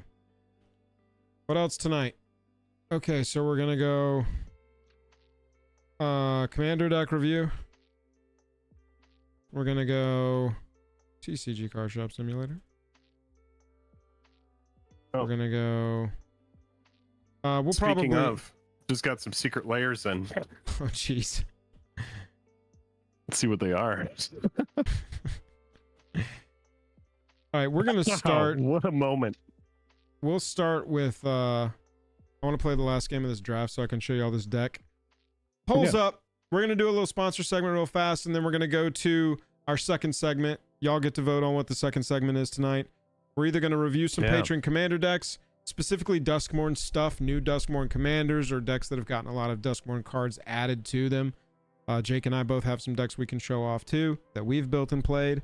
And then the other option is TCG Card Shop Simulator, as it were, if y'all want to see us open some Tetramon. We're going to start though with a draft deck that I'm currently 6-1 on, 1 win off of trophying with it, and it's one of the most insane limited decks I've ever drafted. So we'll take a peek at that. But let's see what first, we got. Want to talk about Card Conduit, the absolute best place to sell your cards on the internet. What they are is a buy listing service. Buy listing basically just means stores all set a price, roughly 70% of the value of a card at any given point, and say, if you just want to sell us your card at that price, we'll take it. Card Conduit, and there's a lot of those buy lists. Card Conduit rounds all those buy lists up. You send your cards to Card Conduit, they find the best price buy list for that instant, easy sale, which is the benefit of this. You don't have to worry with listing it, going through the process of shipping it, any returns, any problems happen with that. Boom, you just mail the stack of cards to Card Conduit. They'll check the grade on them. They will find the best buy list price. They take their fee, which is lessened by using our code JAJAM when you check out. JAJAM. And you will then just get cash sent to you. Bing, bang, boom. Mail a big stack of cards to one place, get cash back, and spend that on Dungeons and Dragons Secret Lairs. All of the Dungeons and Dragons Secret Lairs. That's right. Card Conduit. Fantastic sponsor. Thank you so much for sponsoring the channel. Go check it out and turn your extra cards that are gathering dust into cash. Also want to talk about Drip Shop. The dripping continues. We will be back live next month. TBD. Thinking we're going to have a Black Friday sale day. We'll figure it out. We don't know if that's going to happen yet. But we'll be back next month. November sales going. I believe Foundation will be our option by then. Is that going to be in hand? Anybody in chat got a store? Is Foundation going to be in hand and sellable? Maybe not shippable, but it's sellable by Black Friday? Yeah, I think it's going to be a thing that cool. That comes out. That'd be tight. No commander decks in that set. No commander decks, just collector boosters. And then something called like a starter. Yes. Card Shop Reality said yes. Yep. Cool. So yeah, probably Foundations. We'll see. But we'll catch y'all over on Drip. I'm also going to be going live to sell some personal stuff, collection stuff. Just move some of this stuff out that I want to put the money on Marvel. So you'll probably catch us a couple extra times over there if you want to bid on some stuff, buy some of my actual collection stuff. I'll sign whatever. Use our link down there in the description to go sign up on Drip Shop and see how much free credit you get. When you sign up over there with our link, you're going to get some free credit to use on the website. And look, if you've signed up and that free credit is sitting there, go spend it. Go use it on something. They want to see that money being spent, and it's free to you, and it helps us. So go spend it. Yeah, just go spend it on something. If you've got the cash, else. Right? If you got credit and it's sitting there, I'm not saying actually put money on the account if you don't want to, but if you did get free credit, go spend that. We'll have a store open sometime, a couple times over the next 4 weeks or so, and we'll see you there. We'll see you at that one. Sadly, us stores still do not know the buy a box promo for Foundations. Okay, fair. Interesting that they've been able to keep that close to the vest. Nice. Good for them.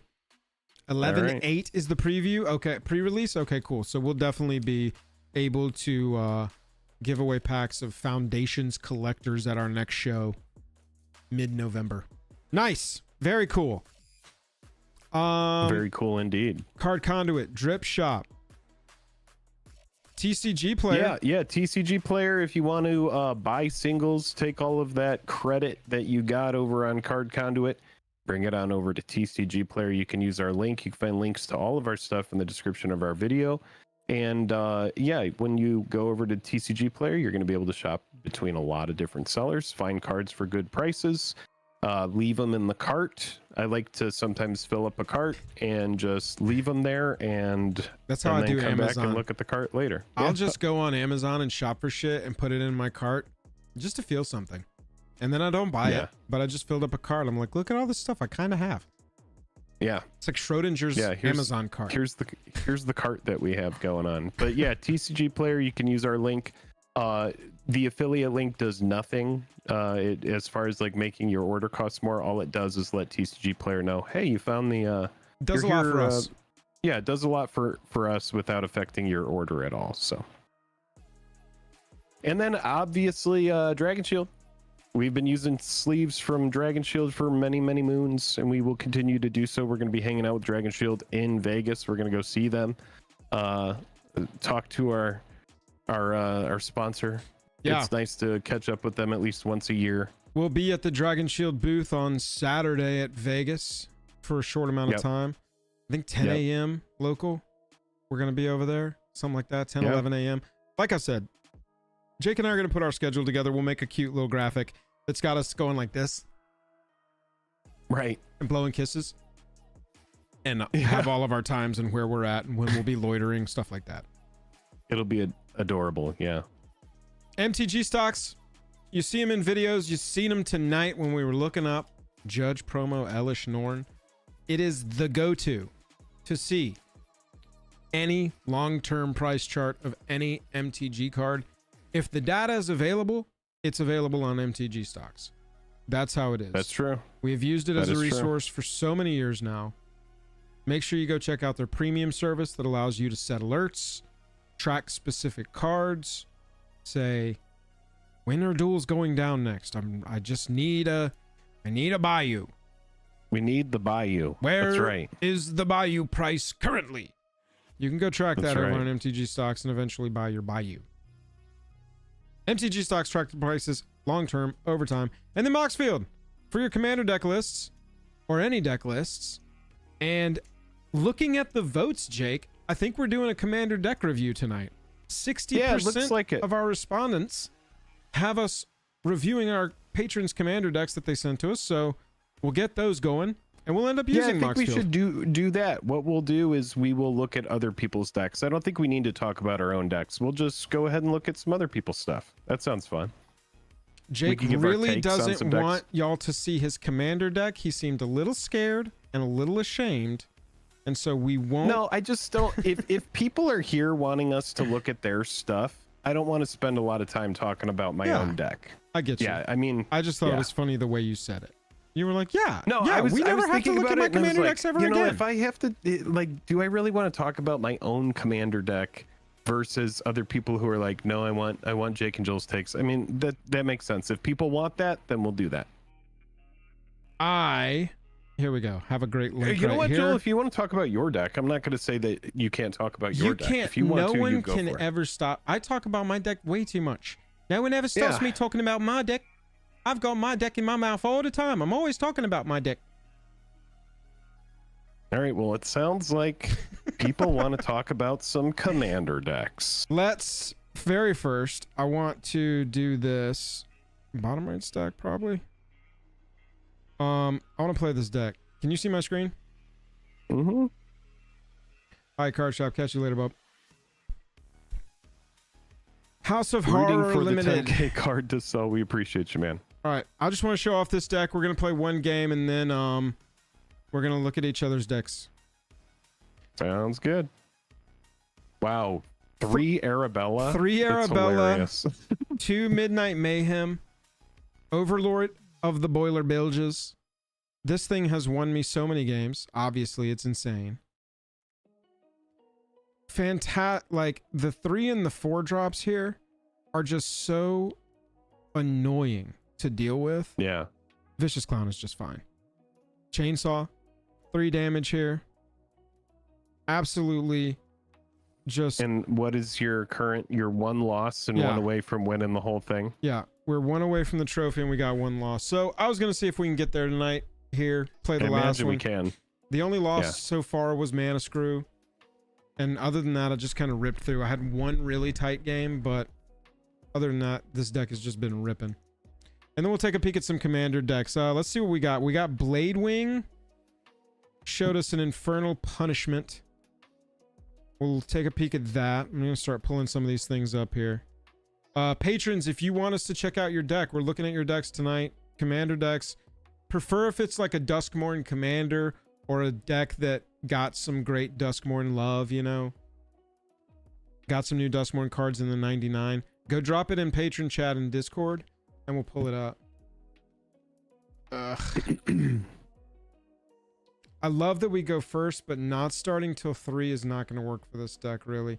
I mean, we could draw really well and just say, keep it, and we begin on 3.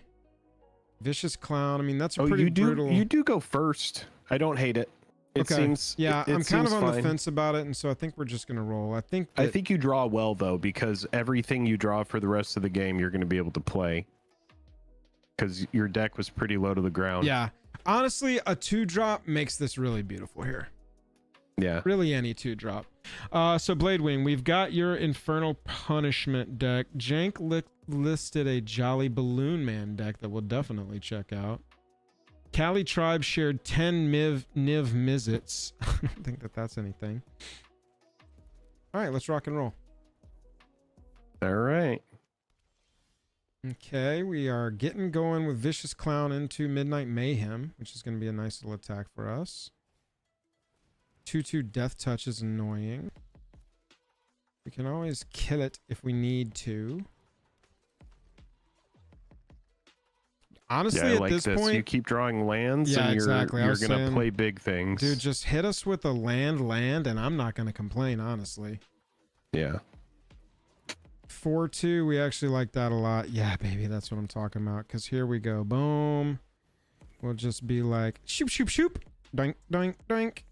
And it's like, you're okay, swinging. Send your 4/2 into my 8/3.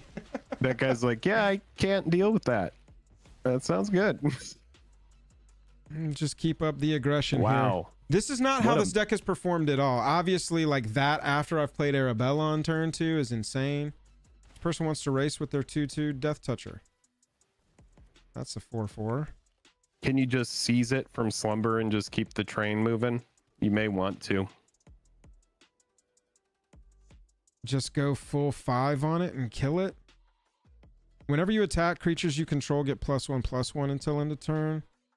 I mean, I guess we we'll go and remove can all you of this. Can you kill it for 2? What is that? That's a tapped creature. 3 less if it targets that 2/2. Oh, I see. But to kill the 4/4, you gotta just. I mean, I'm trying to think. Is there a way that we you just wait can? till it attacks. We just wait till it attacks. We're just gonna pass turn here, unfortunately.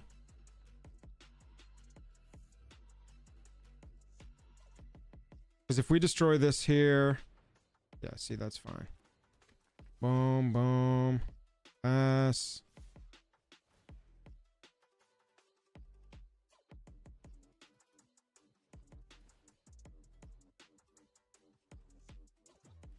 We'll just go here, destroy this thing. We'll take your 3. You could double block and kill it. It's got first strike now. Oh, I see. Good looking out. That's +1/+. Damn. Yeah, man, like getting clogged here sucks. This deck is not supposed to do this. Yeah, you just got to get stuff out. That thing blocks well. So that's good. And it has ward 2. That's good. Turn creature mana value 3 or less. I mean, you could get that that clown back. I think we're going wide here because this will also give us another option of a creature to sack or exile to this. Oh, wow. But you have to pay its thing, right? Yeah, we're going to need to top deck a mountain. Okay. But it's not, we can't not choose that. So we just got to go that route. We're still on 16. We've got a nice removal here with the 5/5 flyer. They're just going to send their Death Toucher. We're going to take another 3 from this. That's fine.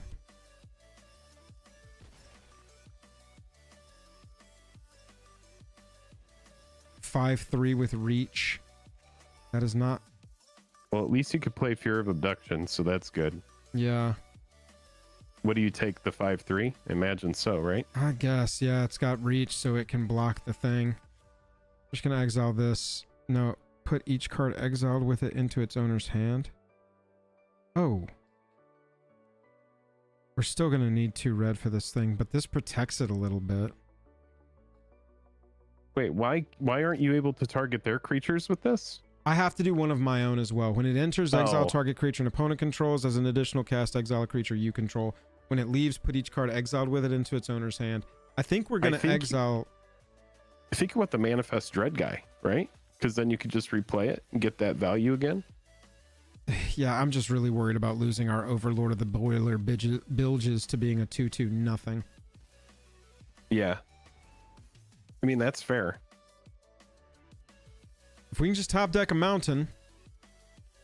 Mountain would be good. Like, that just turns this game on its head, because that attacks, kills the most valuable Slayer. They've been getting in with their Flesh Burrower anyway. Yeah, see? We're going to chump this one. Are we?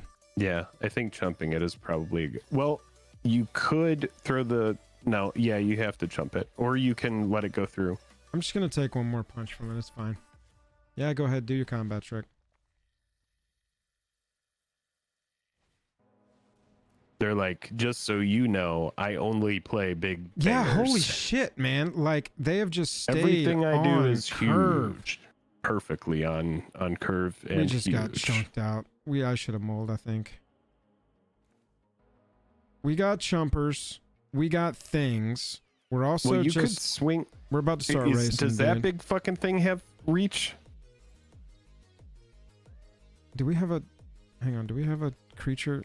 Mana value, what is it? 2 or less or 3 or less? Oh, 3 or less. Nice. Yeah, screw it. Here. Boom, boom, boom, boom. It becomes a 6/6 now. There we go. We're racing. New plan.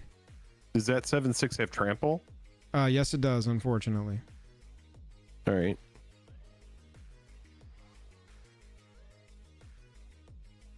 And Death Touch now for some reason. I don't know why they didn't give it additional power. So we gotta block the 3. Oof. This is so fucking brutal. The question is, can you crack back and just beat them next turn in any world? So if you were to just like take that 7, chump block the 6, 3. 7, 8, 9, 10, 11, 12. I'm 1. No, plus a counter. I'm exactly 13 if I top deck a removal. Okay. Ugh. All right. This ain't gonna work. We're dead. Shh. Let's see if they have a burn spell. Dog, if that had been like a lightning bolt, I would have been like, yeah, that makes sense.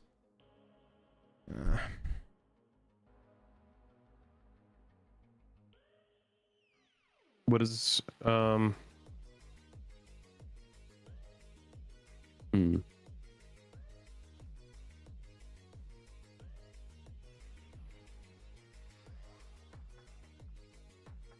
Yeah, I mean, that's pretty good. That is pretty good. Cool.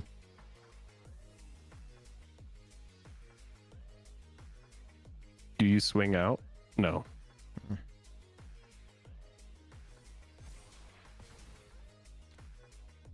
Okay, we can block all but 2 of the slavering. And they have how many cards? I can't tell because of their pile of televisions. They've got 1. Okay.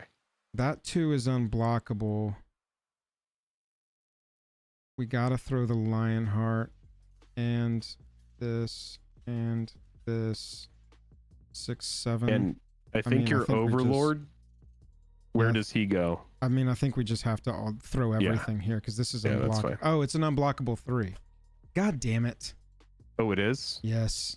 We just got what gave it unblockable? So screwed, the Playmate, man. Got it. That was a terrible, terrible, terrible keep. It is all good. Should have followed my gut there. Also, worst possible luck, never seeing a second mountain. Manifesting our boiler bilges. All right, let's see if this deck can actually perform like I thought it was going to, because that was awful. Yeah. I want to see the Arabella. Yeah, 3 Arabellas. Didn't see a single one in that game. You'll see what I was talking about, because that was absolutely brutalized. Yeah, not good. They curved really beautifully. Let's turn it around next game. They said 2, 3, 4, and 5. Yeah, he has 3 Arabellas. Yeah. Exiling the bilge. Yeah, that's what I was saying. Potentially there, because the bilge goes back to your hand. Ugh. It's okay. Our 2 drop lets us you have to mull it. Oh. I love this hand. Surveil up 1 mount on you. We're good. We just don't have Arabella. We'll get it. There's 3 of them. If it doesn't provide us with an Arabella, the Magic Gods did not want me to trophy with this deck. Look at that Nintendo. Love to see a chainsaw. It's good removal. Let's just go ahead and top deck a Montagna right here. Not even worry about it.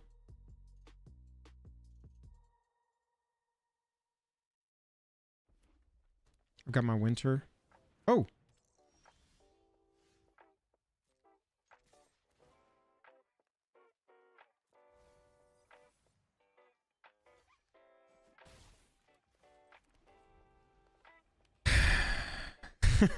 Came here to get fucked tonight. What can you do? Your deck was destined to just be played off stream, man. Sorry. Yep. And I've played it like 1 game a day since I drafted the deck.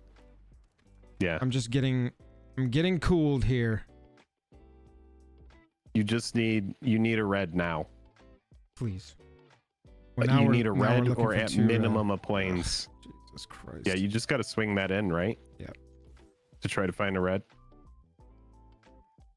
Fucking hell, dude. You gotta be fucking kidding me, man. All right, well, now you can at least play Seized from Slumber into their attackers. Yeah, we do get to kill their Arabella. Nice. Yeah. Swag. Damn, dude. Sometimes. All right, oh my land god, or scoop. dude. Their deck is doing exactly what my deck was supposed to fucking do. Okay, so look at this. Just pretend like I'm doing this, chat. We played a turn 2 Arabella, turn 3 Vicious Clown, a turn 4 Midnight Mayhem. That's exactly what this deck was supposed to do. And for some reason, Arena was like, nah, not on this one, bro. Oh, cool. Sorry, bro. All right. Let's go do something else, because that was fucking awful. Sounds good. Not going to get manifested. Just like insult to injury there. Let's go. All right, who's got a deck for us to look at? We're going to give you our takes.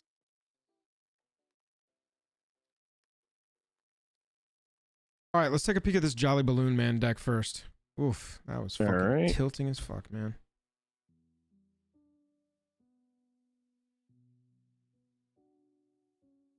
Jank, this one's yours.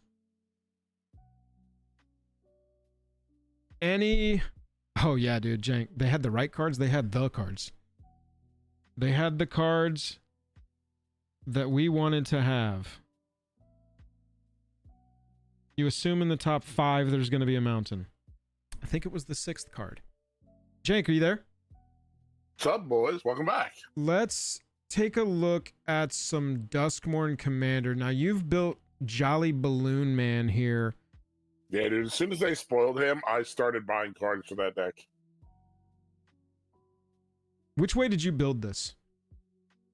I built it. I built it really to focus a lot on trying to pump out as many copies of the tokens as I could. I mean, it's got all the token doublers in white. It doesn't have a lot of like the Perforos effects where you try to like punish people from having a lot of tokens come in. Yeah. But it really just wants to get as many.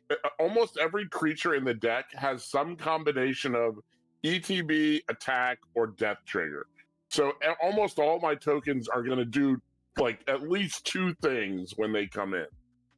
Have you resolved Nesting Dovehawk yet in this deck? I have not. Oh my god, dude, I want to, but yeah, that's one of the cards. It's weird. Like whenever you play Magic decks, there will be cards that you'll have in the deck that you've played 50 times that you just never see. Yeah. But there will be other cards that you get every single game, and that's one of them. I've built a couple of like $30 on that card, and I haven't drawn it yet. Yeah, I've built a couple of token decks this year. This card's always made it into it, and it just seems like such a powerhouse. I haven't resolved it yet. Yeah, I mean, like you said, it's like a $20, $30 card for a reason, because in token decks where the tokens actually are like, useful tokens, it's like insane. Yeah. But there are so many cool cards in this deck that you don't see in other places that can, if you make multiple copies of them, like Cavalier of Flame, I've murdered the whole table in one swing by making like 3 or 4 Cavaliers of Flame. Because you just wheel your hand like 4 times in one turn, and then like 3 or 4 of them die, and you're doing damage to everybody equal to the number of lands in your graveyard. Nice. Yeah, it can get wild. Baylor's another really good one because he does 3. He trigger. If you have 3 opponents, he's going to do all 3 of his triggers when he attacks, and then all 3 of his triggers when he dies. Jeez, and man. if you have anything that's making multiple copies of them, or if you have like Panharmonic, I don't know if I put Panharmonicon in there, but any of the stuff that like copies, because they're all balloons. Yeah. Roaming Throne, you just name Balloon, and all your stuff does like insane amount of triggers. Oh, so you're naming Balloon with Roaming Throne? I was wondering. Yeah, that. dude. And then like Eartha Joe. Eartha Joe's another card that you don't see in very many other decks, but she copies all targeted abilities of all your stuff.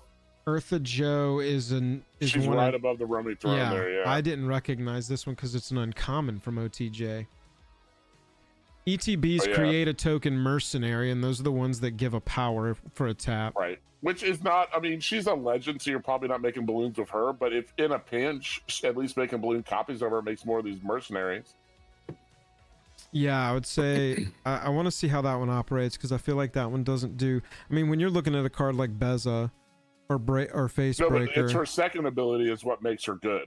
The activations, right? Yes, copying all your triggered, targeted stuff is really good. So your balloon man, at the very minimum, it makes you an extra balloon, and then anything else in your deck that has a targeted, activated ability copies as well. Yeah, that's what I was gonna ask. Is does this make an extra balloon essentially?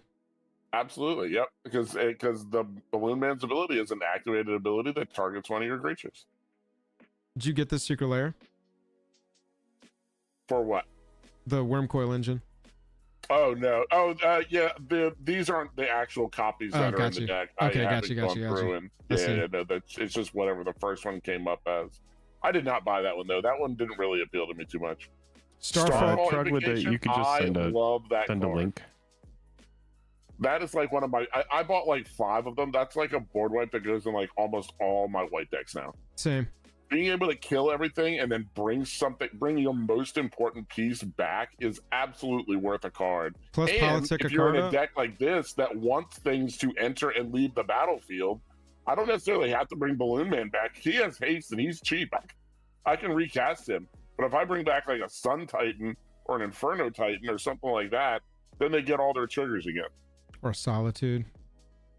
Yeah. Oh, so I feel bad when I put Solitude down because just pumping out Solitudes is just mean. Yeah, I mean that's peak mean with this deck, right?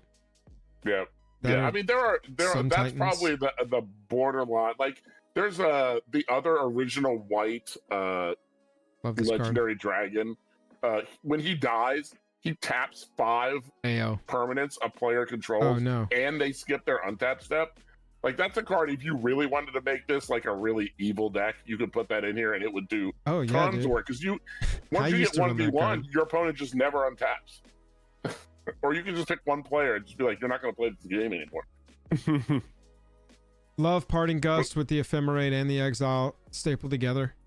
Dude, Parting Gust, I've pretty much replaced either Swords to Plowshares or Path to Exile in a lot of my decks with that, because it could be removal if you need it to be removal. It can be a blink if you need it to be a blink, or it can just protect something that you want to protect. I was going to say, and blink can be used 2 different ways, defensively and offensively. Exactly, right. Exactly. Yeah, true. Yeah, I love that card. That's another card that I insane. ordered like 4 or 5 of as soon as it came out. I was like, that card's going in so many decks. I ordered a handful of these in foil, yeah, because I was like... And Ephemerate's in there for the same reason. I can either protect my own thing or I can blink something. And, you know, if you're running anything that cares about ETBs in white, Ephemerate is an easy include. Plus the rebound. You popping balloons for 2 cards over here? For 1 mana, it's crazy. You using your Skull Clamp to pop balloons and get 2 cards? Oh, absolutely. I mean, you know, any token deck that's making 1 toughness creatures, especially ones that are going to die at the end of the turn anyway. Right. Hell yeah, dude. 1 card I did cut. I don't remember what I put in for it right now. I took out Illusionist Bracers. You're at 101 right now. Card, but the deck has so many ways to copy his effect or make more balloons. I wanted to trim that aspect down just a little bit, and I think I put in 1 more smaller creature, like a 2 or 3 mana creature that had more utility to it. Yeah. I just hadn't updated the list for it. I'm trying to remember what I put in, but I don't remember now. I'd have to go so what are you using this for? Because you got attack triggers, but this doesn't get you an ETB trigger. It doesn't get you a die trigger. It gets you an ETB and an attack trigger. No, it enters the battlefield. No, no, it becomes a copy. Yeah, sorry, Curse Mirror doesn't give you an ETB. Right, yeah, correct. But you do get, like you said, if you look, a lot of my creatures have attack triggers. Yeah, yeah. And then it turns into a mana rock, and you can, you know, copy it into a blue. I don't know. I just like Curse Mirror has always been like one of my pet red cards. Yeah, it's a good card. 7. I'm a fan. You got 7 attack triggers in here. On Baylor, Goldspan, Inferno, Sun, and Oger. So you might want to reevaluate that. I don't think you have as many attack triggers in here as you think you did. And all of them are 5 mana or higher, for what it's worth. However, you get one of them on, you got the balloons rocking and rolling. I mean, you're attacking like crazy. Yeah, that's fair. Oh yeah. That. So that might be something to look at. I agree. I've never been a Cursed Mirror fan. And so this is one card whenever I'm looking at somebody's deck list, I'm like, okay, justify this one to me. If it's like, what is it? What's that Mardu dude that doubles attacks or doubles attack triggers? Attack Harmonicon? But he's Mardu. Oh, I can't remember. Damn, I don't remember his name. That kind of friends deck. have played him, but I've never played him. Yeah. Attack triggers deck. I like Curse Mirror in there. I really like Patriarchs. Plus, it doesn't have to copy your own stuff. Like if somebody's got some big nasty thing out there, I've actually more often than not, I tend to use it on somebody else got, you know. I don't ever love that that argument because I don't like to count on my opponents. It's the same way I don't like to build cards that give them potentially advantageous choices. But that's true. Oh yeah, for sure. I'm definitely not a person that likes to let them choose things. Hugh Murphy has got a good supporting opinion for you here. Curse Mirror also lets you make an opponent. You copy an opponent's card, which is like fine. I don't love that, but then because you can make balloons of it, that's actually kind of interesting. Because then suddenly you're getting extras of whatever ETB dies. Oh, you know what? Maybe Rowena's on the. Do I have a Romana the second on this list? The Doctor Who card. I might have taken it out because last time you asked these lists, I was under the impression you might be doing MTGOs, and since MTGO doesn't have, yeah, she's not on here. Look her up real quick. She is somebody I might take out for Cursed Mirror if you wanted to. What's the name of it? She's a 3/3 for 4. I got it. And you can pay 1 and tap her and make a copy of a token that came into play this turn. What's the name? Romana, Romana. Romana, this god, man, every day I see a magic card that I've literally never seen before in my life. Yeah, she's one of the Doctor's companions from Doctor Who. Jake, this is that Time Lord scientist I was telling you about. Pretty cool. So this actually kind of goes back to what Hugh said. I played this card the other day, and I didn't realize at the time Doctor's companion. she can copy other people's tokens. So one of my friends was playing that legendary, the bird guy that does the offspring thing. And so he would be like, oh, I'm going to make a siege gang commander. I'm like, sweet, I'll take a siege gang commander. That's so silly. You can do treasures too. So if you wanted to take out the cursed mirror, this might be a good option to put in for it. Yeah, that's cool. Or she can copy your own That's tokens. interesting. The downside to her is that they come in tapped, so you don't get the attack triggers, but you get the ETB and the die triggers, which is cool. Right. Tybalt's Trickery. That one's for you, Jake. 4. That's a good card. That was a good card. 6, 7, 8. Last time I played with Jank, he took my Soul Ring offline on turn 1, and then everybody else ramped and got their. Jake never drew another. They played all their green. 45 minutes. Yeah, it was pretty I rough. feel so bad about that. I'm gonna let you win one this Friday, Jake. Just since I. Well, we'll see. We'll see. How has I don't want smothering? you to let me win. I want to just win. It's okay. I let Jake win sometimes too. How has Smothering Tithe been performing for you? Do you like this card? Echoing Assault, I dude. put it in a couple decks just to test it out. It seems okay. I mean, I don't know that people draw cards that often that it really makes it useful.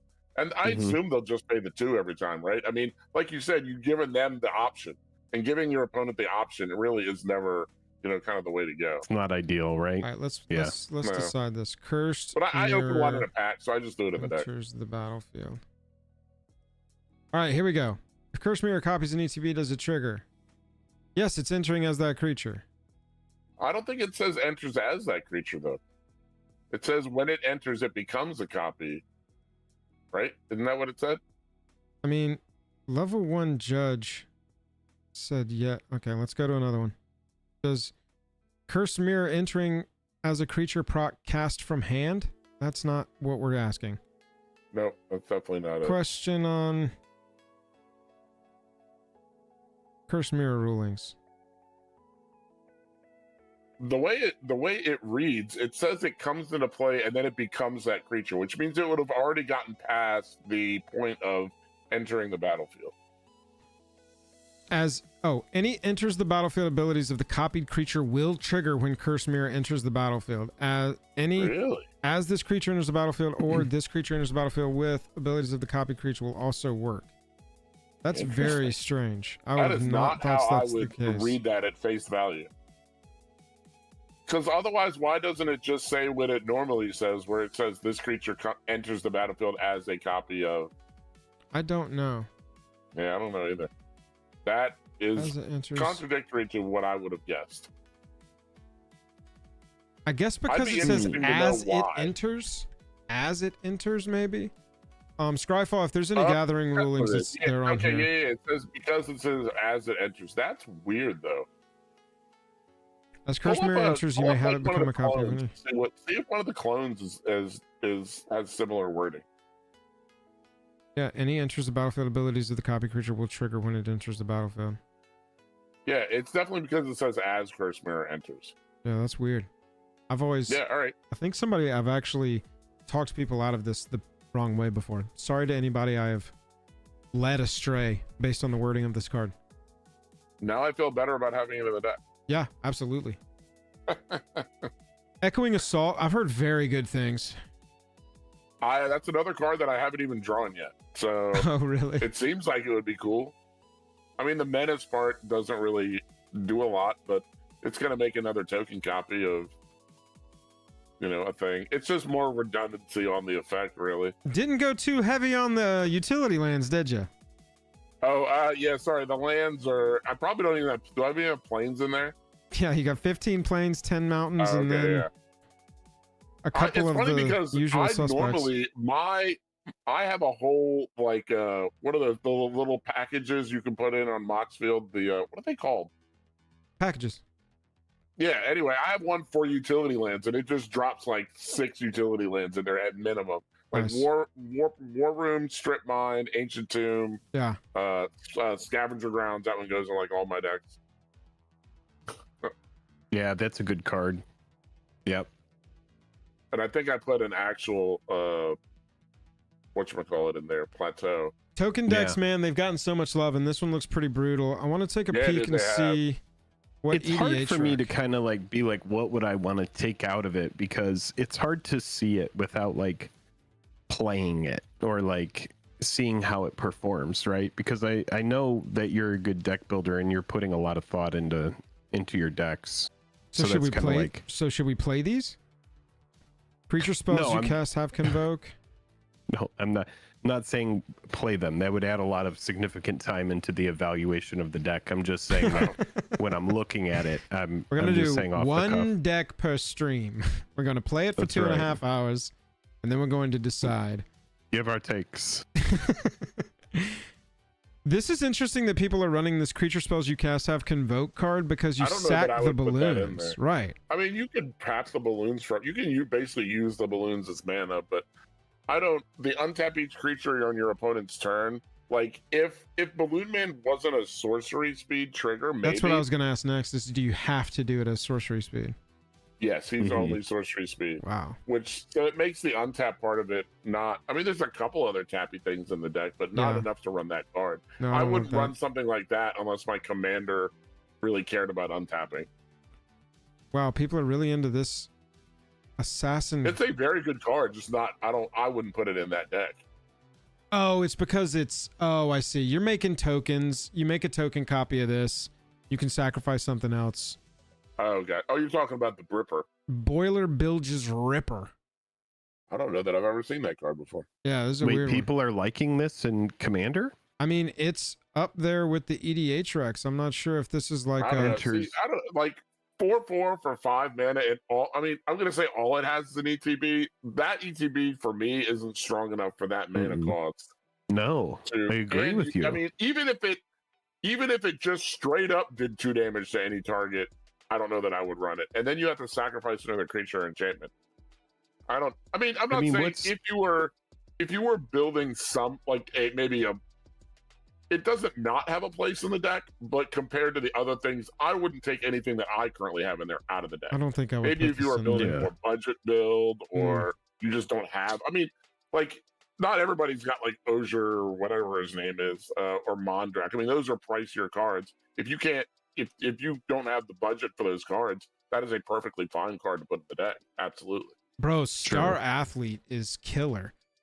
When it Yeah. attacks, choose up to one target non-land permanent. Its controller may sack it, and jeez. if they don't, it deals 5 Yikes. damage. Your little 1/1 flyer that you copy your Star Athlete from, Balloon, just being like, all right, sack that or take 5. 100%. Damn, that's gross. I And love it's got that. menace. You got a 1/1 balloon. With Oh menace. yeah, It's little fun. Menace Getting on in with that there. 1 damage. No path, but you already It's too bad that explained you that. can't utilize the blitz part of it. You're not running any sort of like impact tremor-y, perforos-y. No, I didn't put. Didn't I go that don't- route. I don't know why I don't really get into that. Yeah, I run a bunch of token decks, and I almost never put those kind of cards. Yeah, in. Molten Gatekeeper's You know, a I'll new tell you common, exactly does that why I kind of don't thing. put all those kinds of cards in, because I hate like the take one. Oh, or everybody take one? Okay, everybody take another one. Okay, everybody take another one.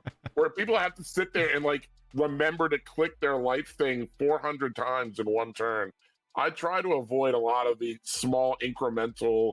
You have to pay attention to everybody. Right. You have to remind everybody every time. Did you take one? Eventually, Take it one? does paint a target on you because Yes, people are just exactly. sick and of it it. agitates everybody at the same time. Yep. Everyone can complain all the way to their deaths. People are like, gotta get rid of Jank. Sick of doing the Spirited perforce thing. Companion is a card that could definitely go in the deck. I think I don't- that you should take a look, maybe not at cards like Impact Tremors, maybe not even Perforos just because it's legendary, but there's 2 cards in particular. Agate Instigator is one, and then It the would other be one good. is called Molten Gatekeeper. Are you familiar with this one? Oh yeah. I've seen that. That's a relatively new one, right? Yeah. It's not super new, but it's No. relatively new. But whenever a creature you control enters, it deals a damage to each opponent. This is the kind of thing I could see you leaning into the creatures that do this because you can copy them then with Balloon Man. Exactly. Right, yeah. Exactly. I think that you would find, oh wow, that turn I did 4 to everyone, 5 to everyone, and that can really help you burn down a game. No, you're absolutely. If I were to include one of those types of cards, Yeah. Perforos is one that I might consider just because it's indestructible and it deals 2. Yeah. But the Instigator is definitely a great option. I didn't put in any of these ones that like untap things when you make them. I wasn't trying to do like any that's what I was going to ask next. Combos. Didn't want to go crazy with it with the Zealous or the Village. I almost actively try to avoid anything that could be an infinite combo in my decks. I see. I see that. Skyclave Apparition, that's one that if I were to go back and add something in, I would add that in. I don't have Skyclave Apparition in there, but it's a really good card. I don't want to tap down all their stuff over and over again, but I do want to exile all their things over and over again. I mean, it's a good effect, right? I mean, it's same thing. Woody Roastmaster. The deal with Skyclave Apparition is it hits, for one, it's restricted. It can't hit everything, but it can hit more than just creatures. Dude, Overlord of the Boiler Bilges. Is he not in the deck? Oh, I don't think so. Oh, you know what? No. Maybe when I built this list, wasn't legal yet. Yeah, he's in the deck now. I can promise you that. Yeah, cards like, oh my god, is this, bro? Enters the battlefield, discover 5 on a token on a 1/1. I actually really like that card. That's another card that I wouldn't mind adding. In fact, you know what? I've been on the fence about taking the Osier or whatever her name is, the god that triples tokens. Yeah. I might actually take that out for.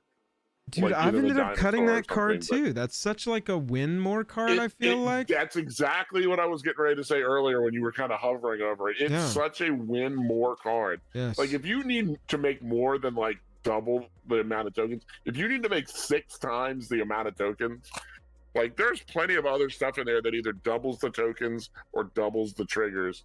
I really don't need 6 times the tokens and 4 times the triggers. Toughness 2 or less. Less than or equal to 2. I've had a. There we go. You got 11 creatures, dog. Playing this deck. So the whole deck?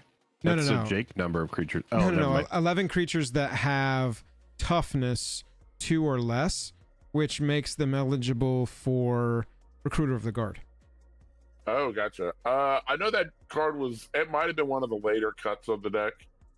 It is. So it's a 3 mana, you're copying, you've already used it once, you've gone and gotten one of your 11 that you might have already even run into, and then you copy it, you go get a second one. I don't know that I love it, but it's interesting for sure based on the number of, 11 is a decent amount in there. You probably want that up in more like the 15 range to really be like, I need this. If I was going to tutor something, if I'm really looking for a tutor, I'm probably looking for a finisher.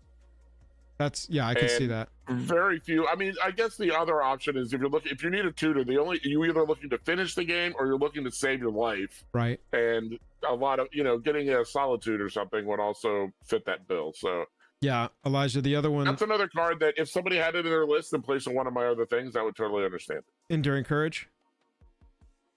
In this deck, it really only gives +2/+0. They already come with haste. I mean, I guess the non-token creatures, so would it enter? But and I like the 2 of these on the battlefield too. Innocence is definitely in the deck. The card draw one is oh yeah, that was fantastic. That one's actively spiking right now. I'm pretty sure. As far as price goes, this one it's interesting because that creature would get the +2/+0, but then any subsequent creature gets +4/+0. That's kind of cool. Yeah. Oh, that's true. Yeah, if you make a copy of it, that would be interesting.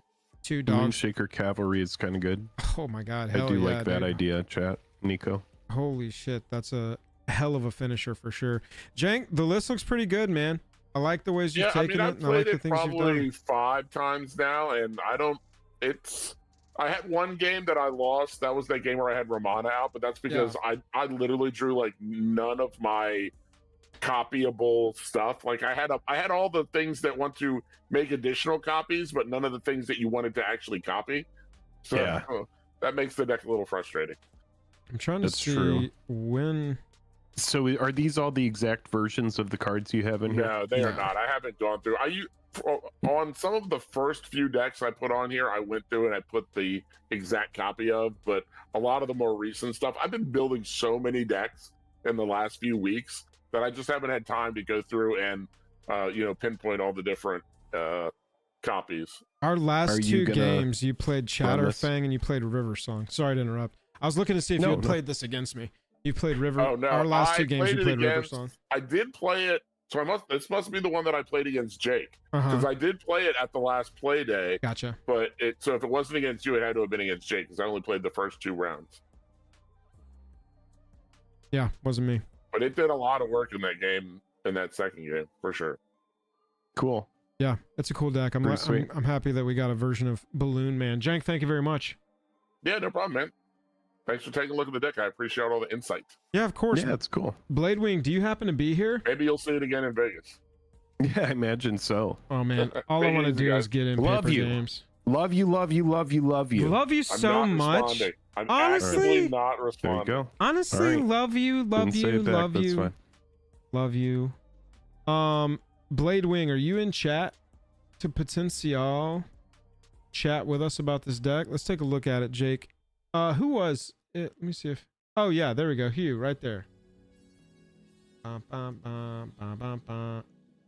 If you want to chat on stream, Hugh, you can pop into one of the game rooms in Discord, and I can drag you up. Otherwise, we'll take a peek at this. This is our Valgavoth. This is that. Is this the Karavik deck? This is the Karavik-ish deck. Oh my god, dude! As I'm scrolling, I'm already like, oh yes, baby. Get me in there. Valgavoth, Harrower of Souls, a red, a black, and 2 for a flying wardy of 2 life. And whenever an opponent loses life for the first time during each of their turns, put a +1/+1 counter on it and draw a card. Jake, we were pretty low on this commander. Yeah. It's pretty straightforward. No shade on the deck. It's a Rakdos commander. It has draw built into it. It is a powerful effect. It gets bigger, kind of like Mothman gets bigger. I think it's fine at the helm of the deck. Me personally, I like the Lord of Pain more in this precon. But yeah, I mean, we're gonna look at the deck and see. I did the upgrade for this. I'm already seeing cards in here that were part of the upgrade, like Chandra Awaken Inferno, stuff like that. Loving Spear Spewer in this. Here we got Hugh right here.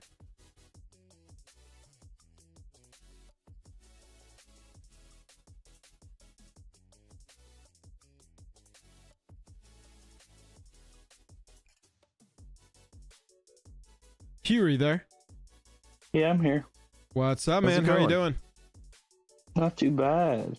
So tell us, make us Valgavoth believers. Turn us into disciples of the Harrower of Souls. Are you there? Yeah, so essentially, it's So tell us, make us Valgavoth believers. Turn us into disciples. Whoa! I hear myself. I think we're on your. I think we're on your TV. Okay, yeah, we looped it. So yeah, it's actually closer to what's his name? He's in the 99. Karavik? He's Karavik. No, the Planeswalker that was desparked. Oh, Obnixilis.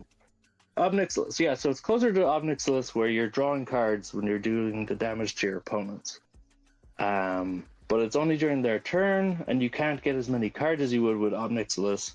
But you are keeping it a secret what cards you're drawing when you are dealing damage to them, and you don't have to do exactly 1 damage. It can be any amount of damage.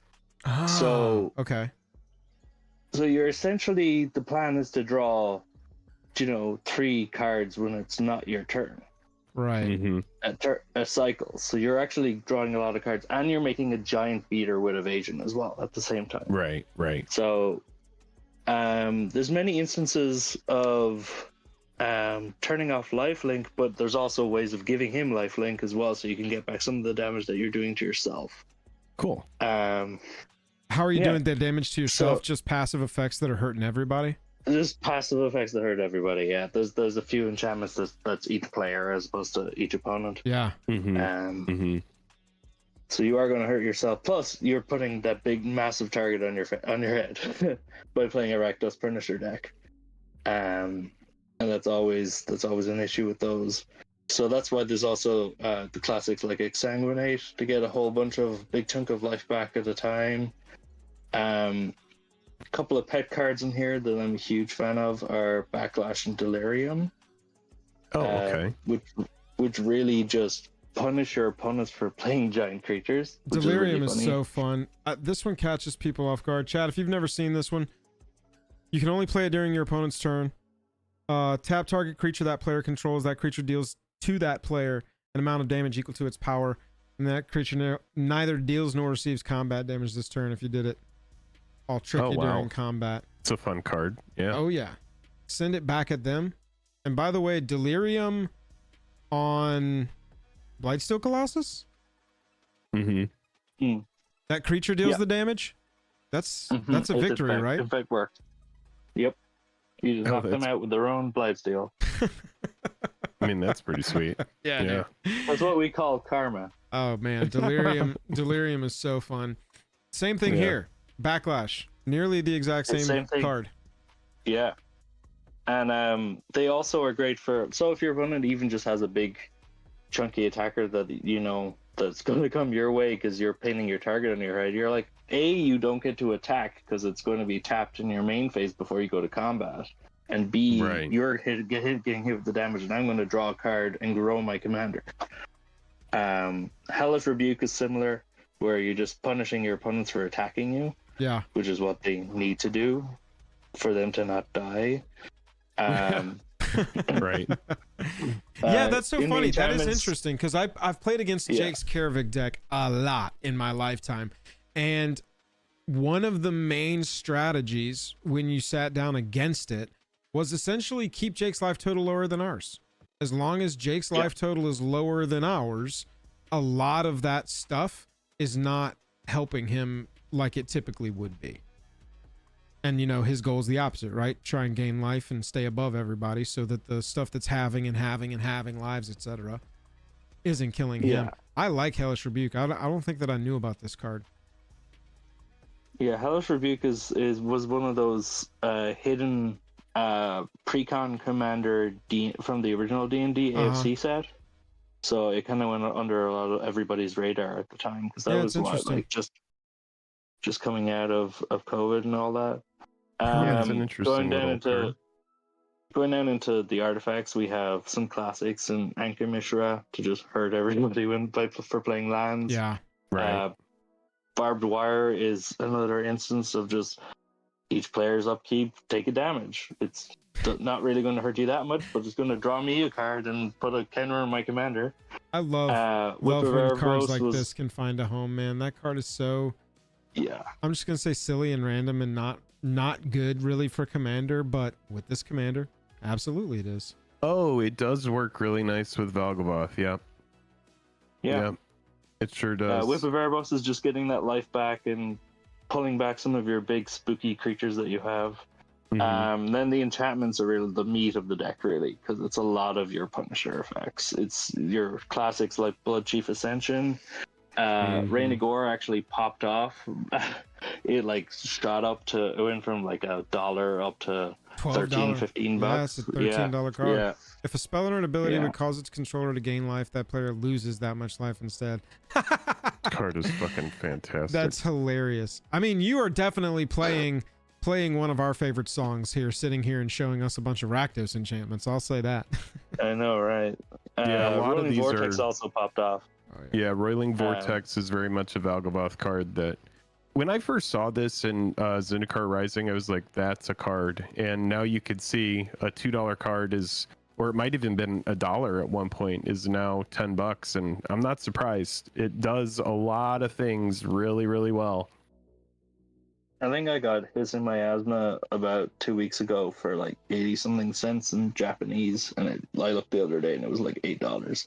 Your meta must be decently creature heavy because you've got 1, 2, 3 cards that if you're not I've always built against Jake, right? We've always built against each other because we've always been playing Commander against each other from the beginning. And so I know going in our meta overall, if Jake is always going to be in a game with me, way creature light, way creature lower, I'll say that. I'm probably going to be running the most creatures. Jake's going to have like 10 in the whole deck, maybe.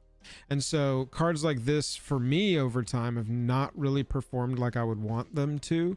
But you're saying Hissing Miasma, Revenge of Ravens, these cards are doing well for you? So the deck really hinges around the tenets of basically 4 basic functions of Magic that your opponents want to do during their turn, that are sorcery speed that they can only do during their turn, and that's play lands, it's draw on their draw step, it's attack you because you're hurting them for all of it, and it's casting creature spells that will enter an ETB. So a lot of these Punisher effects are just, well, I can only trigger my commander if it's during your turn. Right. So I don't care if you're doing something at instant speed or flashing something in on somebody else's turn. I want to build this around hurting them during things that they can only do at sorcery speed. And that is one of those key tenets. I love that focus, dude. I love going into a deck build knowing the lines that you need to play, and you're just going to lean in on those synergies, and you're going to ignore everything else. I really think that's a good way to go. And then, like, there's several versions of Sulfuric Vortex in here as well. You Roiling Vortex, Sulfuric Vortex. 33 lands. What are you doing to me? What are you doing to me? One. Yeah, I'm a dirtbag. I'm a dirtbag. You've got 5 mana rocks and 32 lands. Get out of here. You got 30. There's an MDMC in there too. That's fair. That's fair. But I'm also a huge proponent of the classic Pestilence and Pyrrhemia. Oh yeah. You'll notice I didn't question the board these as well as hurting your opponents. Yeah, they hurt your opponents and they wipe the board. Yeah, dude, I would never question these. I kind of feel dirty with Painful Quandary and Polluted Bonds, but they always make me feel stinky. Yeah, I mean, they're very much cards that I've liked to play. You also have the Havoc Festival Wound Reflection in there, which is this is classic. Just like if you Can't tell you how many times it's killed me, happens. Baby. Jake has killed me this way so many times.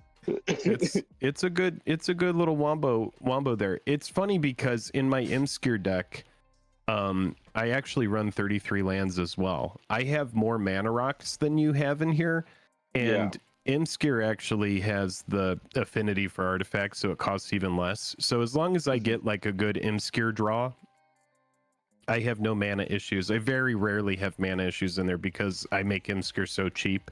And as soon as I draw a couple cards, the deck starts drawing a ton of cards, and then there are no mana issues. So, you know, with your mana rocks, and I mean, you don't have a ton of like big enchantments in there. I do see the Wound Reflection, I do see the Havoc Festival, but your curve doesn't look that bad. You're not running stuff like City on Fire or Fiery Emancipation or any of those big guys trying to get even extra value.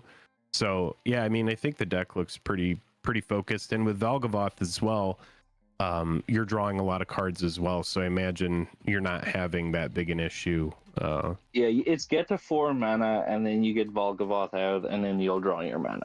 Because a lot of the Punisher effects are 1 to 3 mana, and you're just going to naturally ramp up through them. You like a basic hand will be like, you know, let's say 2 lands and a rock, or 3 lands, a Punisher effect, and you know, a couple of creatures, and then you're just gonna get that 4th land, get Valgavoth off, and then you're fine because you're gonna draw your additional mana sources. Right. One card I want to pull your eye to is the Uncivil Unrest. I actually this whole shell was built over originally I'd Gev, but I kind of got a bit tired of him, and he was the guy who. When you dealt damage to each opponent during your turn, each of your creatures would enter with basically 3+1/+1 counters on them. So that's where I had originally picked this up. But in this, with the commander putting counters on himself as well, it kind of just pops off. Your giant commander is suddenly doing double damage, and you're also giving all of your Punisher creatures haste as well, or +1/+1 counter if they already have haste. And Uncivil Unrest is kind of an unreasonable card in this deck because it suddenly turns from a deck where you have an annoying commander that's drawing cards and getting reasonably large to he's one-shotting opponents. Yeah, exactly. I mean, all you got to do is get him over Yeah. 11 power with this, and you're winning. Yeah. You're just like, well, you're dead. Yeah. Some new cards from the new set and the pre-con. Razor King Needlehead is amazing and pairs perfectly with Kedrick Parasite. This card is insane in this deck. Gix, because you're incentivizing your opponents to attack another, and they're like, you get to draw a card, but I'll get to draw a card too. Gleeful Arsonist came in the pre-con.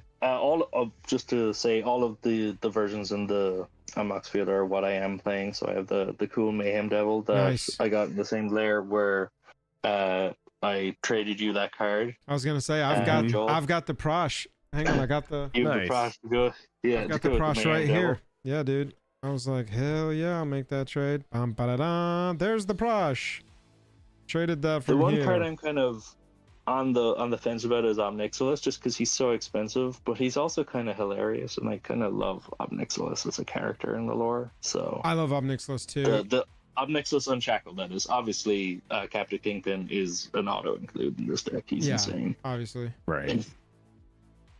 But yeah, whenever your opponent searches their library, they sacrifice a creature and lose 10 life. Yeah, I mean, this one is tough because most of the searching is going to be fetches, right? And then occasionally somebody's going to tutor up. But I mean, basically, this just means says, your opponents don't do can't it. crack their fetches. Right. Yeah, it just says don't do that. Yeah, exactly. It's similar to, especially in this deck, where if they do it at sorcery speed, I'm going to benefit. This came in the pre-con, on right? top of them going to Persistent Constrictor? Persistent Constrictor did, yes. Yeah, this is one that looks like it was made for the deck. It's really good, man. Yeah, it is. And Karasakir I had from the D&D Secret Lairs. Nice. And I was like, oh, this guy's kind of cool. And he also makes my opponents lose life during their turn, because it's when they attack another opponent.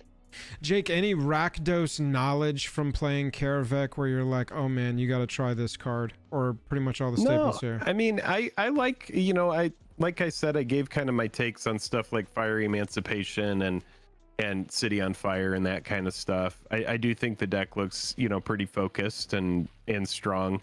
I think if the deck had any sort of issues or anything, I think there's like some good pieces in here that are just like redundant, that you could like cut like out of the enchantments and stuff. There's stuff like Spell Shock and Sulfuric Vortex and that kind of thing, but I do know how all of these work with Valgavoth, and you want to make sure that you find some of these effects so that your commander consistently grows when your opponents are doing things. Like you want your opponents to get punished just simply passively. I mean, that's why enchantments are so good. You make that investment in mana once, and then it sits there and it just affects the game, and you don't have to sink any more mana into it, except for like Roiling Vortex. You could pay the 1 red if you need to turn off life or something like that. Some of them have these additional costs, but no, I mean, I think it looks really good. I also like Awakened Inferno, just because that emblem is so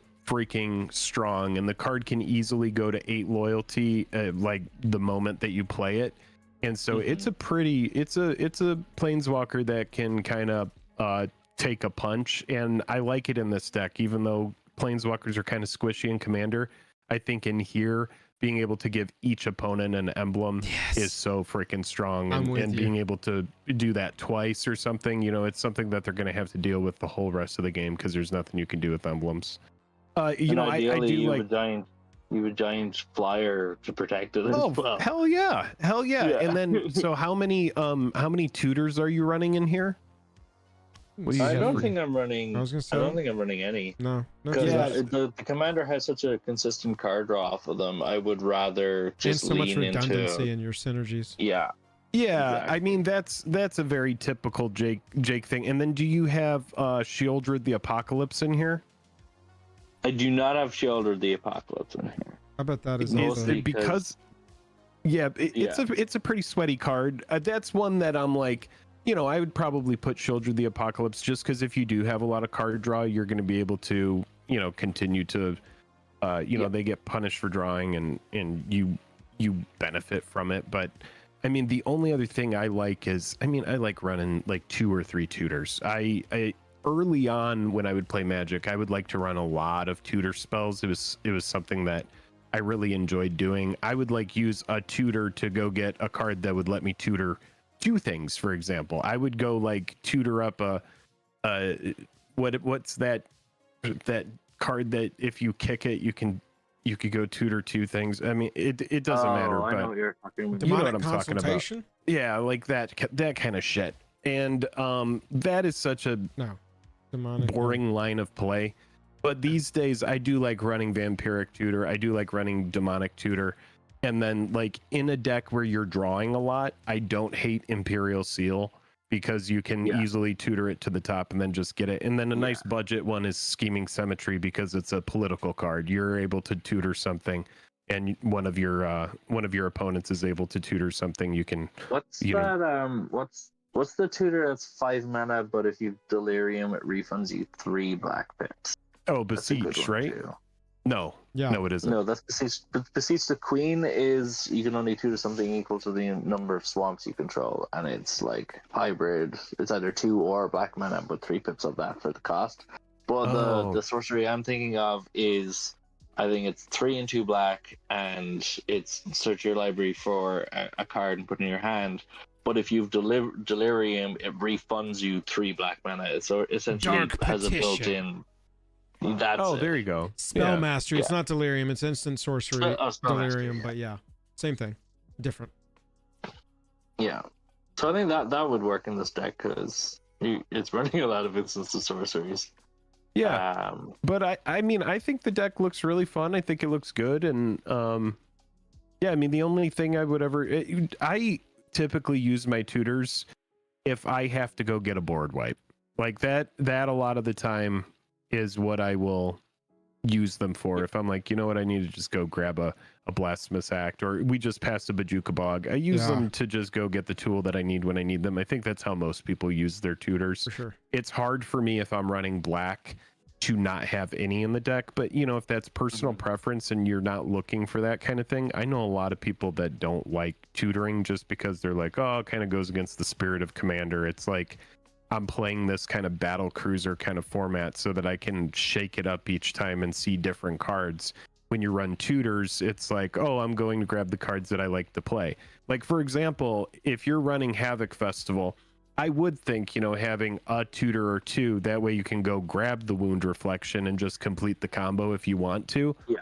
That seems like a fun line. Yeah, I think I might put 1 in. I am usually reticent to put tutors into decks where the commander is already drawing you a lot of cards. I would rather just draw a whole bunch of cards at one time and just have both consistency but also a different experience each time I play. If that makes sense. And that's totally fair. Yeah. This is a really fun deck. Yeah, Jake, to your point, one of the first non-commander new art on Karavik the Merciless, by the way. Boo. Boo. Yeah, it was on the pre-con. One of the top non-commander deck suggestions is OG. Shieldred the Apocalypse. Who did this? I like piece? the Arcade Post Karavik Hianwa? forever. I don't know that one. Yeah, this is a cool build, man. Honestly, the only problem I have with it, and this is just because of the kind of deck builder I am, the fact that on your 4 mana, you've only got a just over 50% chance of hitting that on curve. That makes me nervous. I would want to try and get that number up into the 60 or 70%, but that's it. That's really it.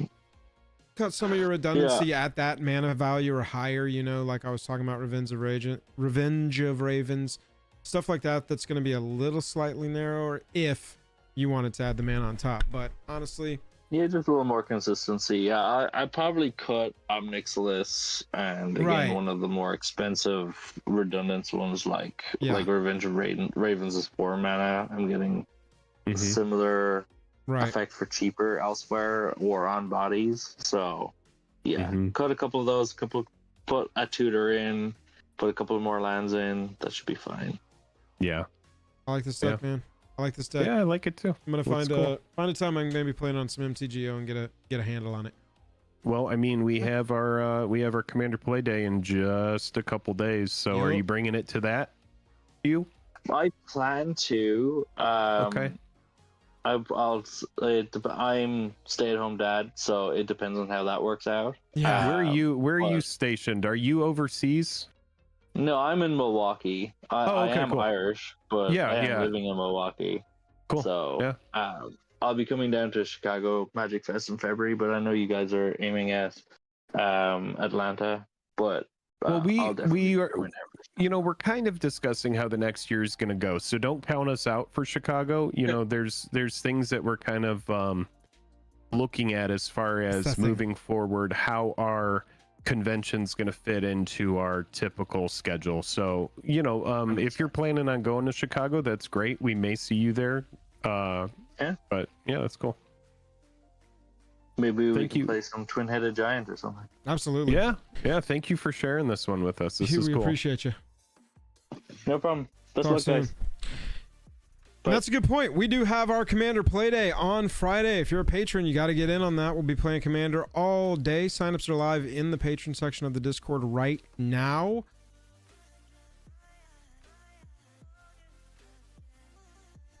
I like looking at those decks, man.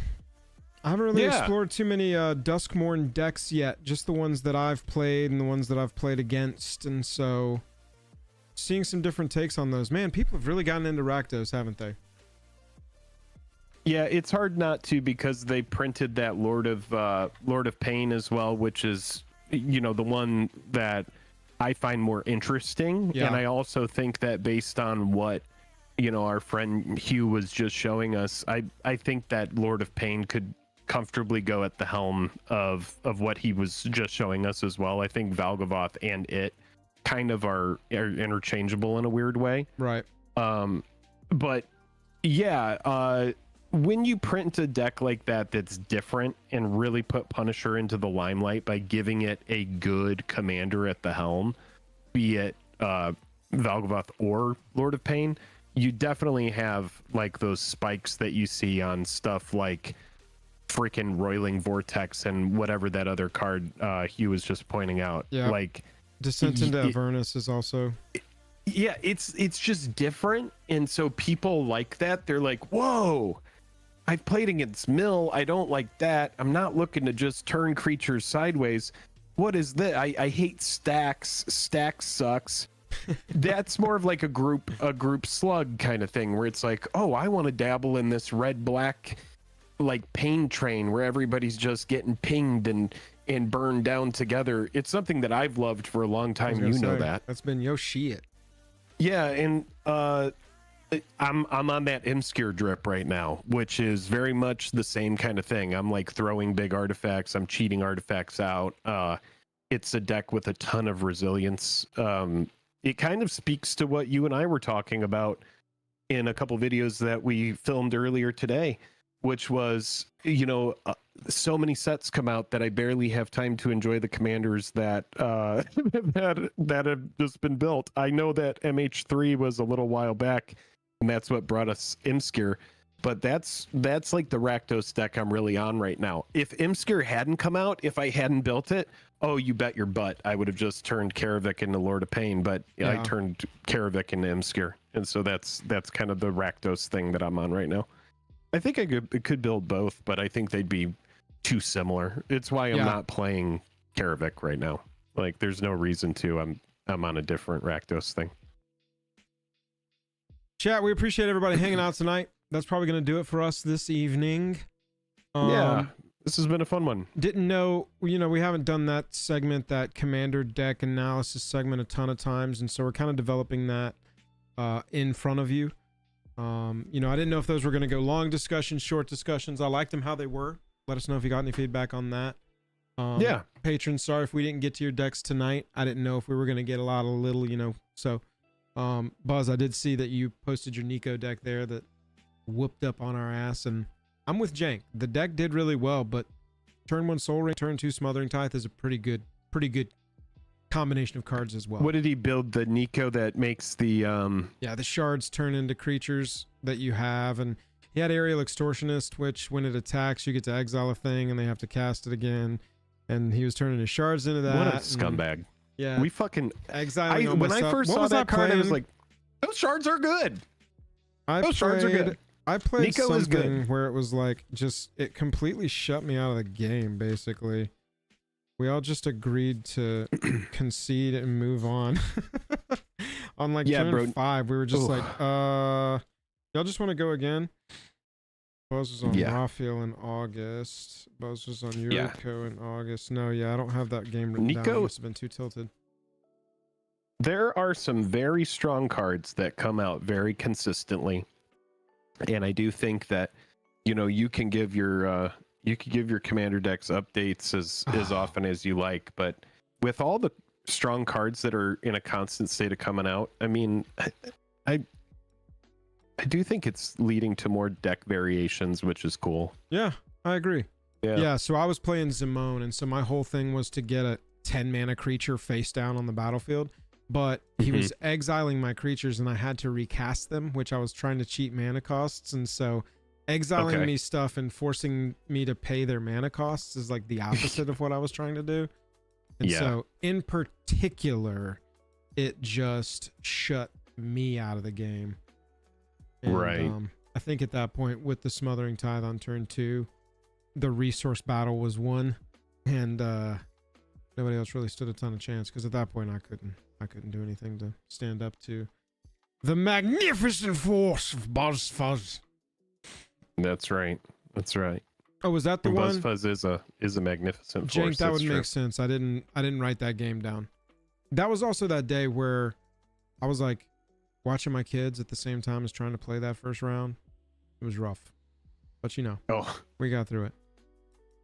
Chatsky, y'all have a good night and a good weekend. We will not be live together the next 2 weeks. I may be live next Wednesday and I may be live the next Wednesday after that, trying to set up some co-hosts and get some segments going for y'all. But stay tuned. Get in the Discord, especially if you're going to Vegas. Jump in the Discord. Watch out for updates. We'll be updating very soon about our schedule, specifically where you can find us through the weekend, and we will see you very soon. Yeah, we appreciate y'all hanging out. We'll see a lot of you in Vegas, so it's gonna be fun. Oh yeah, it was the day after the hurricane. That's what it was. All right, homies. Catch y'all later. Love you. Bye. Good night.